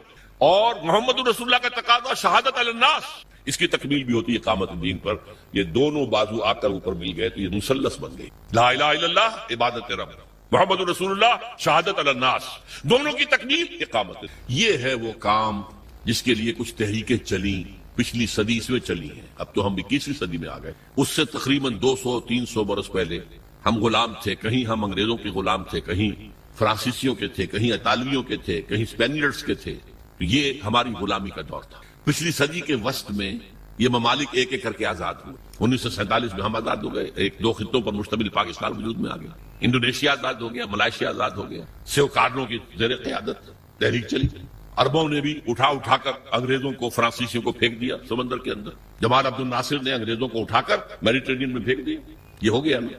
تو ایک خواہش پیدا ہوئی مسلمانوں کے دل میں، جیسے کوئی شخص گہری نیند سے بیدار ہو جائے، اسے یاد آئے یہ ہم پر انگریزی نظام تھا، فرانسیسی نظام تھا، فلاں نظام تھا، اب ہم آزاد ہیں، ہم اپنے نظام کو قائم کریں۔ اب تو ہم آزاد ہیں نا، ہمارا بھی ایک نظام تھا نا جو محمد رسول اللہ نے قائم کیا تھا 1400 برس قبل، جو 30 برس کامل شکل میں جو ہے دنیا کے اندر نافذ رہا، کامل شکل میں۔ پھر رفتہ رفتہ پہلے 6ٹھی منزل گری ہے، 6 منزلہ عمارت تھی، پھر کچھ عرصے کے بعد 5ویں گری ہے، گرتے گرتے پھر وہ 0 ہوئی ہے، جبکہ آ کر ہم پر یہ مغربی قوتیں جو ہیں حکمران ہو گئی۔ لیکن تھا نا ہمارا نظام، ہمارا اپنا سیاسی نظام ہے، ہمارا اپنا معاشی نظام ہے، ہمارا اپنا سماجی نظام ہے۔ اس کے لیے ہم کوشش کریں کہ اپنے ملکوں میں اس اسلام کو قائم کریں۔ ایک ہی وقت میں یہ تحریکیں اٹھی، مظلومی پارٹی انڈونیشیا میں، جماعت اسلامی بر عظیم پاک و ہند میں، فدائین اسلام ایران میں، الاخوان المسلمون بہت بڑی تحریک مصر اور وہ پورے عالم عرب میں پھیل گئے۔ بدقسمتی سے تاحال ان میں سے کسی تحریک کو کوئی کامیابی حاصل نہیں۔ اس کے کچھ اسباب ہیں، میں صرف اشارہ کروں گا۔ ہم سے ایک تو غلطی یہ ہوئی کہ ہم نے سمجھا مسلمان ہیں تو گویا کہ ایمان بھی ہمارے دلوں میں موجود ہے، حالانکہ حقیقت یہ ہے کہ ہمارے دلوں میں ایمان موجود نہیں ہے۔ شہادت ہے اشہد ان لا الہ الا اللہ و اشہد ان محمد رسول اللہ، یہ اسلام کی جڑ ہے۔ اسلام تو ہے، وہ تو موروثی طور پر مل گیا ہمیں، ماں باپ ہمارے مسلمان تھے، مسلمان ہو گئے۔ دلوں میں یقین والی کیفیت نہیں ہے، جب تک وہ پیدا نہیں ہوگی جیسا ویسا ایمان جیسا صحابہ کرام کا تھا اس وقت تک دین قائم نہیں۔ اس کے لیے جو قربانیاں دینی پڑتی ہیں وہ یقین والے ایمان کے ساتھ ہی ہو سکتی ہیں، محض یہ شہادت اور لپ سروس کے ذریعے نہیں ہو سکتی۔ اور دوسری غلطی یہ کی کہ ہم نے بھی دنیا میں کچھ نظام قائم کرنے کے جو دنیا میں مروجہ طریقے تھے وہ اختیار کر لیے، حالانکہ یہ کام تاریخ میں صرف ایک مرتبہ ہوا تھا، صرف ایک رسول کے ذریعے سے۔ حضرت ابراہیم کے ذریعے سے کوئی نظام قائم نہیں ہوا تھا، نہ حضرت موسیٰ کے ذریعے ہوا، نہ حضرت عیسیٰ کے ذریعے ہوا، یہ صرف محمد رسول اللہ کے ذریعے۔ اب ہونا ہے دوبارہ، ہوگا انہی کی سیرت پر عمل کرتے ہوئے۔ لا یسلو آخر هذه الامہ الا بما صلح به اولها، طریقہ کار وہاں سے لو۔ ہم نے طریقہ کار الیکشن پہ حصہ لے لو جی، اگر قوم ہمیں ووٹ دے دے گی ہم اسلام نافذ کر دیں گے۔ کیا انتخابات کے ذریعے سے حکومت میں کی ریاست جو مدینہ کی قائم ہو سکتی تھی؟ لیکن قریب کی بات سوچ لیجئے، کیا آیت اللہ خمینی ایران کے اندر برسر اقتدار آ سکتے تھے الیکشن کے ذریعے سے؟ ناممکن۔ یہ دو غلطیاں ہوئی ہیں جن کی وجہ سے یہ تحریکیں ناکام ہو گئی۔ بعض تحریکوں کا تو وجود ہی نہیں ہے، مسلوبی پارٹی کا وجود ہی نہیں ہے، فدائیین اسلام کا وجود ہی نہیں ہے، جماعت اسلامی ہے لیکن جیسا کہ میرے عزیز آپ کو بتا رہے تھے وہ انقلابی رنگ چھوڑ کر انتخابی سیاست کے دلدل میں پھنس گئی ہے موجود۔ الاخوان بھی اسی طریقے سے وہ انقلابی راستے کو چھوڑ کر جو حسن البنا نے بتایا تھا وہ بھی الیکشن میں اور کچھ جو ہے ویلفیئر وغیرہ لوگوں کی بہبود کے کام کرنے میں لگ گئے۔ بہرحال یہ جد و جہد کرنا پہلے تو یہ سمجھیے میرا اور آپ کا فرض عین ہے، اس کے بغیر ہم بھی طاغوت کے ایجنٹ قرار پائیں گے۔ اگر ہم یہ جد و جہد نہیں کر رہے تو گویا کہ ہم بھی کافرانہ نظام کے وفادار ہیں، ایبیٹرز ہیں، اسے سپورٹ کر رہے ہیں، اس کے تحت پھلنے پھولنے کی کوشش کر رہے ہیں، جائیدادیں بڑھا لیں، کاروبار بڑھا لیں، ایک مل کے دو بنا لیں، دو کے تین بنا لیں۔ یہ سب کس نظام کے تحت ہو رہا ہے؟ باطل نظام، طاغوت کا نظام۔ جب تک یہ جد و جہد نہیں، آپ مسلمان تو ہیں، مومن نہیں ہے، نہیں ہے، نہیں، ڈنکے کی چوٹ کہہ رہا ہوں۔ اور یہ جد و جہد ہے بغیر کسی جماعت کے نہیں ہو سکتی، جیسے نماز بغیر وضو کے نہیں ہو سکتی، وضو کرنا پڑے گا۔ مقصود وضو نہیں ہے، مقصود نماز پڑھنا ہے، لیکن نماز کے لیے شرط ہے وضو کرنا پڑے گا، وہ بھی فرض ہو گیا۔ یہ کام بغیر جماعت کے ممکن ہی نہیں۔ اگر اکیلا آدمی یہ کر سکتا، ہر نبی دنیا میں نظام قائم کر کے جاتا، نبی میں کوئی کمی ہوتی ہے؟ معمور من اللہ، معصوم، ہر وقت ہدایت آ رہی ہے۔ جب تک جماعت نہیں ہوگی سرفروشوں کی، فدائیوں کی، اس وقت تک یہ کام نہیں۔ بدقسمتی سے جیسا کہ مجھ سے پہلے میں سن رہا تھا عزیزم نوید احمد کہہ رہے تھے، جماعت سازی بھی ہم نے طریقے جو ہے انقلاب کا وہ بھی لوگوں سے مان تان کر لے لیا، اور جماعت سازی بھی یہ صدر ہوتے ہیں، اور یہ صدر جو ہے 2 سال کے بعد اور انتخاب ہوگا، اور یہ جو ہے ہم نے ایک شورا بنائی ہے، شورا کو اختیار حاصل ہوگا صدر کی بات کو رد کر دینے کا، یا صدر کو اختیار حاصل ہوگا شورا کی بات کو رد کر دینے کا۔ یہ کانسٹیٹیوشن بنایا، اس کانسٹیٹیوشن پہ آپ ممبر بن گئے۔ یہ نظام جو ہے یہ بھی انگریز کا لایا ہوا نظام تھا۔ ہمارا نظام بیعت کا نظام تھا، حضور نے بیعت لی ہے، بایعنا رسول اللہ صلی اللہ علیہ وسلم علی السمع والطاعة فی العسر والیسر والمنشط والمکرہ وعلی اثرۃ علینا وعلی لا ننازع الامر اہلہ وعلی ان نقول بالحق اینما کنا لا نخاف فی اللہ لومۃ لائم۔ یہ متفق علیہ حدیث ہے، بخاری اور مسلم دونوں کی، اور جس حدیث کی صحت پر یہ دونوں بزرگ امام بخاری امام مسلم متفق ہو جائیں، جسے ہم متفق علیہ کہتے ہیں، وہ روایت کے اعتبار سے قرآن کے درجے کو پہنچ جاتی۔ ہم نے بیعت کی تھی، حضرت عبادہ ابن ثابت فرماتے ہیں اللہ کے رسول سے آپ کا ہر حکم سنیں گے اور اطاعت کریں گے، خواہ مشکل ہو خواہ آسان ہو، خواہ ہماری طبیعتیں آمادہ ہوں خواہ ہم اپنی طبیعتوں میں جبر کرنے پر مجبور ہو جائیں، خواہ آپ دوسروں کو ہم پر ترجیح دے دیں۔ ہم یہ نہیں کہیں گے کہ ہم آپ کے پرانے خادم تھے، ہمیں چھوڑ کر آپ نے ایک نیو کمر کو ہمارے اوپر امیر کیسے بنا دیا۔ نہیں، یہ آپ کا پریروگیٹو ہوگا، یہ آپ کا اختیار ہوگا، جسے چاہے امیر بنا، جسے امیر بنائیں گے ان سے بھی جھگڑیں گے نہیں، ان کی بھی اطاعت کریں گے، البتہ جہاں بھی ہوں گے جو ہماری رائے ہوگی وہ ضرور پیش کرتے ہیں۔ یہ بیعت تھی جو محمد رسول اللہ نے صلی اللہ علیہ وسلم سے، اس کی بنیاد پر وہ جماعت بنی ہے، سب اطاعت والی جماعت، سنو اور اطاعت کرو۔ اور اس کے بعد طریقہ کیا ہوگا؟ جو لوگ جن کے اندر ایمان حقیقتاً پیدا ہو جائے اس کا ثبوت کیا ہوگا؟ کم سے کم اس شریعت پر تو عمل کریں جس پر عمل کیا جا سکتا ہے۔ آپ چور کا ہاتھ نہیں کاٹ سکتے جب تک کہ نظام نہ بدلے، قانون نہ بنے، نہیں کاٹ سکتے۔ زانی کو رجم نہیں کر سکتے جب تک کہ یہ قانون نہ بنے۔ لیکن آپ اچھا سود سے بالکل نہیں بچ سکتے، وہ آپ کے اندر جائے ہی جائے، لیکن براہ راست تو سود سے بچ سکتے ہیں۔ سودی قرضہ مت لو، سود بینک کے پیسے رکھوا کر سود مت کھاؤ، یہ تو کر سکتے ہو۔ گھروں میں پردہ تو نافذ کر سکتے ہو۔ ابھی تو کوئی، جیسا کہ میں نے کہا تھا، کوئی مصطفیٰ کمال پاشا اس ملک میں ابھی تک پیدا نہیں ہوا، اور کوئی رضا شاہ پہلوی نہیں آیا یہاں پر کہ جو لوگوں کے برقعے زبردستی اتروا دے۔ پاکستان میں تو ابھی تک یہ مرحلہ نہیں آیا، شاید آ جائے خدا نہ خواستہ ہماری شامت اعمال سے۔ اگر اس شخص کو زیادہ وقت مل گیا تو وہ وقت میرے نزدیک دور نہیں ہے۔ ابھی زبانی کلامی وہ ریڈیکیول کر رہے ہیں، جو عورتوں کی رنگی رانے نہیں دیکھ سکتے وہ اپنی آنکھیں بند کر لیں۔ انا للہ و انا الیہ۔ ہماری لڑکیاں، جوان لڑکیاں تو کھیلیں گی، ہاکی کھیلیں گی، کرکٹ کھیلیں گی نکرے پہن کر، جو نہیں دیکھ سکتے اپنی آنکھیں بند کر لیں۔ یہ باتیں تو شروع ہو گئی ہیں نا، اور یہ انتہا پسند ہے۔ اسلام کے پر عمل کرنا انتہا پسندی ہے۔ بہرحال جب تک ہمارے پاس اتنی طاقت نہیں ہو جاتی کہ ہم حکومت سے ٹکر بول لے سکیں، لیکن وہ ٹکر اسلام کی بنیاد پر، اسلام کی بنیاد پر۔ ہمارے ہاں ٹکریں لی گئی ہیں جمہوریت کے نام پر۔ ایوب خان سے ٹکر لی گئی جمہوریت کے بنیاد پر، اس کے وطن سے برآمد ہو گئے ذوالفقار علی بھٹو صاحب، ان سے ٹکر لی گئی پی این اے کی بنیاد پر، وہ بھی الیکشن کا مسئلہ تھا، الیکشن میں ریگنگ ہوئی ہے اس پر، اسلام کی بات نہیں تھی۔ پی این اے پاکستان نیشنل الائنس تھا، اس میں اسلام کا نام ہی نہیں تھا، اور اسے بعد میں نظام مصطفیٰ تحریر کیا گیا تاکہ مسلمان قربانیاں دے گا تو وہ محمد کے نام پر دے گا صلی اللہ علیہ وسلم۔ اسی طرح آپ کو معلوم ہے کہ اب جو چل رہا ہے کاروان جمہوریت چل رہا ہے۔ خدا کے بندوں، کاروان اسلام چلاؤ۔ جمہوریت تو اپنی اصل کے اعتبار سے کفر ہے۔ جمہوریت کا اصول کیا ہے؟ پاپولر ساورنٹی، عوام کے ہاتھ میں حاکمیت ہے، وہ جو چاہیں قانون بنائیں، ان کے نمائندے جو ہیں وہ جو چاہیں گے قانون بنائیں گے۔ یہ تو کفر ہے، شرک ہے۔ اللہ اور اس کے رسول کے قوانین کے اندر اندر جمہوریت ہو سکتی ہے۔ Absolute democracy based on the principle of popular sovereignty is کفر، از شرک۔ بہرحال اسلام کے نام پر پھر تحریک چلے گی، یہ چیز حرام ہے، بند کرو، یہ بینک بند کرو، نہیں تو ہمارے ہم گھیراؤ کریں گے، نہیں چلنے دیں گے، ہم مارو، ہمیں ہمارے سینوں کے اوپر گولیاں چلاؤ۔ شہادت ہے مطلوب مقصود مومن، نہ مال غنیمت نہ کشور کشا۔ اگر ہمارے پاس اتنی طاقت ہو، اگر 2-4 لاکھ افراد ایسے ہو جائیں جو نمبر 1 اپنے وجود پر اور اپنے گھر میں اسلام نافذ کریں، اپنی معاشرت اور اپنی معیشت اس میں کوئی حرام شے باقی نہ رہے، نمبر 2 کسی ایک شخص سے بیعت کریں اور اس کے ساتھی بن جائیں، وی آر ود یو، آپ جو حکم دیں گے بشرطے کہ شریعت کے دائرے سے خلاف نہ ہونا، مانیں گے، مشورہ ضرور دیں گے، جہاں بھی ہوں گے مشورہ دیں گے، اپنی رائے ظاہر کر دیں گے، لیکن یہ اس جمہوریت کے طریقے سے نہیں ہوتا جو اس پر اقبال نے پھپتی چنی تھی، جست کی تھی کہ جمہوریت ایک طرز حکومت ہے کہ جس میں بندوں کو گنا کرتے، تولا نہیں کرتے۔ گنتی ہو گئی 10 ادھر ہے، 11 ادھر ہے، 11 کی بات صحیح، 10 کی بات غلط، کیا پتا ان 10 کے اندر بڑے بڑے علماء، بڑے فضلاء موجود ہوں، بڑے جینیس لوگ موجود ہوں، اور وہ ہوں 11 گوار، یہ 11 ہے، فیصلہ ہوگا کاؤنٹنگ آف ووٹ۔ اس کاؤنٹنگ آف ووٹ سے نہیں، جماعت بنے گی لیکن اس پر اللہ اور اس کے رسول کے احکام، جماعتی سطح پر بھی، اور ریاست بنے گی تو اللہ اور اس کے رسول کے احکام اس کے اوپر حاوی ہوں گے۔ اس جد و جہد کے لیے اب تنظیم اسلامی کام کرتی ہے۔ اس کے لیے ہم نے ہدف کیا بنایا ہے؟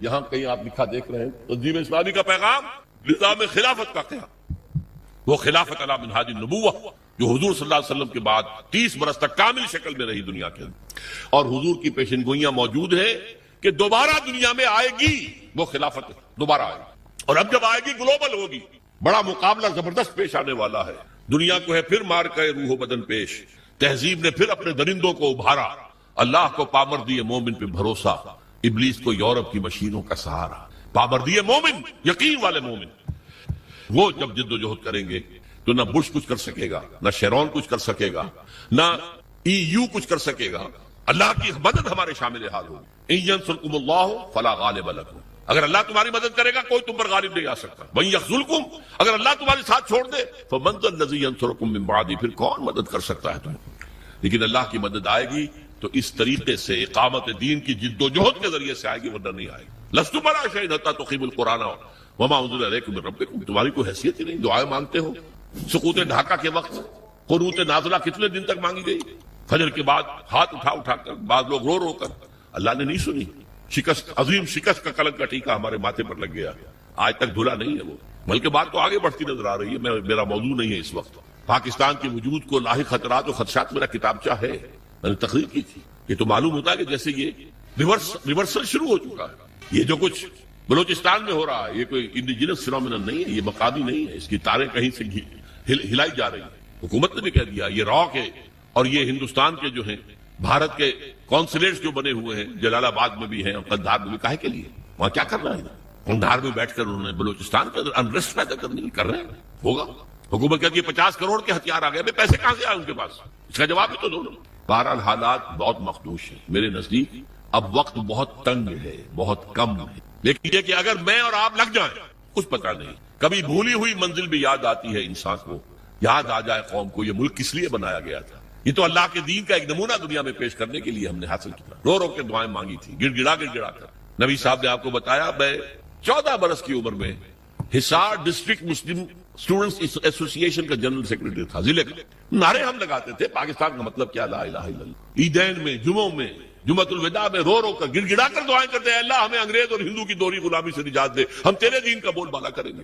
اللہ نے کہا اچھا لو ملک، فننظر کیف تعملون، پھر ہم دیکھیں گے تم کرتے کیا کیا، کہاں ہے وہ دین، کہاں ہے وہ اسلامی نظام، کہاں ہے وہ خلافت راشدہ کا نظام۔ تو گویا کہ مثبت اساس اس ملک کی جو ہے وہ ہم ڈھا چکے ہیں، ختم کر چکے ہیں۔ بہرحال اس صورتحال میں ہماری دعوت ہے، آپ اپنے فرض پہچانیے، لا الہ الا اللہ کا تقاضا کیا ہے، عبادت رب، ہمہ تن، ہمہ وقت، ہمہ وجوہ، ہمہ جہد، اللہ کی اطاعت، اللہ کے رسول کی اطاعت کے ذریعے۔ تکمیل کب ہوگی؟ جب پورا دین قائم ہو جائے گا، پھر ہماری اطاعت اور ہماری عبادت مکمل ہوگی۔ محمد رسول اللہ کا تقاضا کیا ہے؟ جیسے حضور نے دین کی دعوت دی اور دین کو قائم کیا، ہم بھی وہ جد و جہد کریں، اور یہ شہادت علی الناس کا بھی حق اس وقت ادا ہوگا جب وہ دنیا کے سامنے کسی ملک میں اسلام قائم کر کے دکھا سکے، آؤ دیکھو یہ اسلام ہے، یہ محمد رسول اللہ کی رحمت للعالمین کا مظہر یہ ہے، یہ نظام۔ لہذا یہ دونوں بازو آ کر اقامت دین پہ جڑ جاتے ہیں۔ اقامت دین کے لیے، جد و جہد کے لیے پہلے ایمان، یقین والا ضروری ہے۔ اس کا منبع اور سرچشمہ قرآن حکیم ہے۔ میں اپنی زندگی کے 45 سال اس میں بسر کر چکا ہوں، بلکہ 50 سال قرآن کا پڑھنا اور پڑھانا، سیکھنا اور سکھانا، تاکہ ایمان پیدا ہو دلوں۔ جماعت قائم ہوئی ہے، اللہ کا فضل ہے، اللہ کا شکر ہے۔ میرے بہت سے ساتھی ہیں اب جو درس قرآن اسی طریقے سے دے سکتے ہیں جیسے میں دیتا ہوں اور دیتا رہا ہوں، بلکہ بعد مجھ سے بہتر درس دے سکتے ہیں۔ یہ دوسری بات ہے کہ ابھی وہ معروف نہیں لوگوں کے اندر، تو اگر کہیں میرے درس کا اعلان ہو تو لوگ زیادہ آ جائیں گے، ہمارے نوجوان ساتھیوں کے درس کا اعلان ہو تو اتنے لوگ نہیں آئیں گے، یہ دوسری بات ہے۔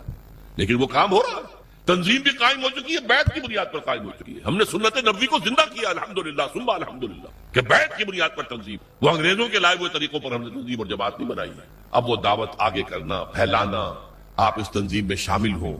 آپ کو یہاں پر میرا خیال ہے کہ یہاں جو سٹال ہے اس میں بیعت فارم بھی مل جائے گا، اس میں اگر آپ کو واقعی ارادہ کر لیں، بیعت فارم پر کر کے تنظیم میں شامل ہو جائیں گے۔ اگر آپ کو کوئی اشکالات ہیں تو ہمارے ساتھی ہیں، ہمارے دفاتر ہیں، وہاں پر جائیے، ان سے گفتگو کیجیے، ان سے آپ لٹریچر لیجیے، آڈیوز کے ویڈیوز لیجیے، دیکھیے، سوچیے، غور کیجیے، لیکن سیریسلی۔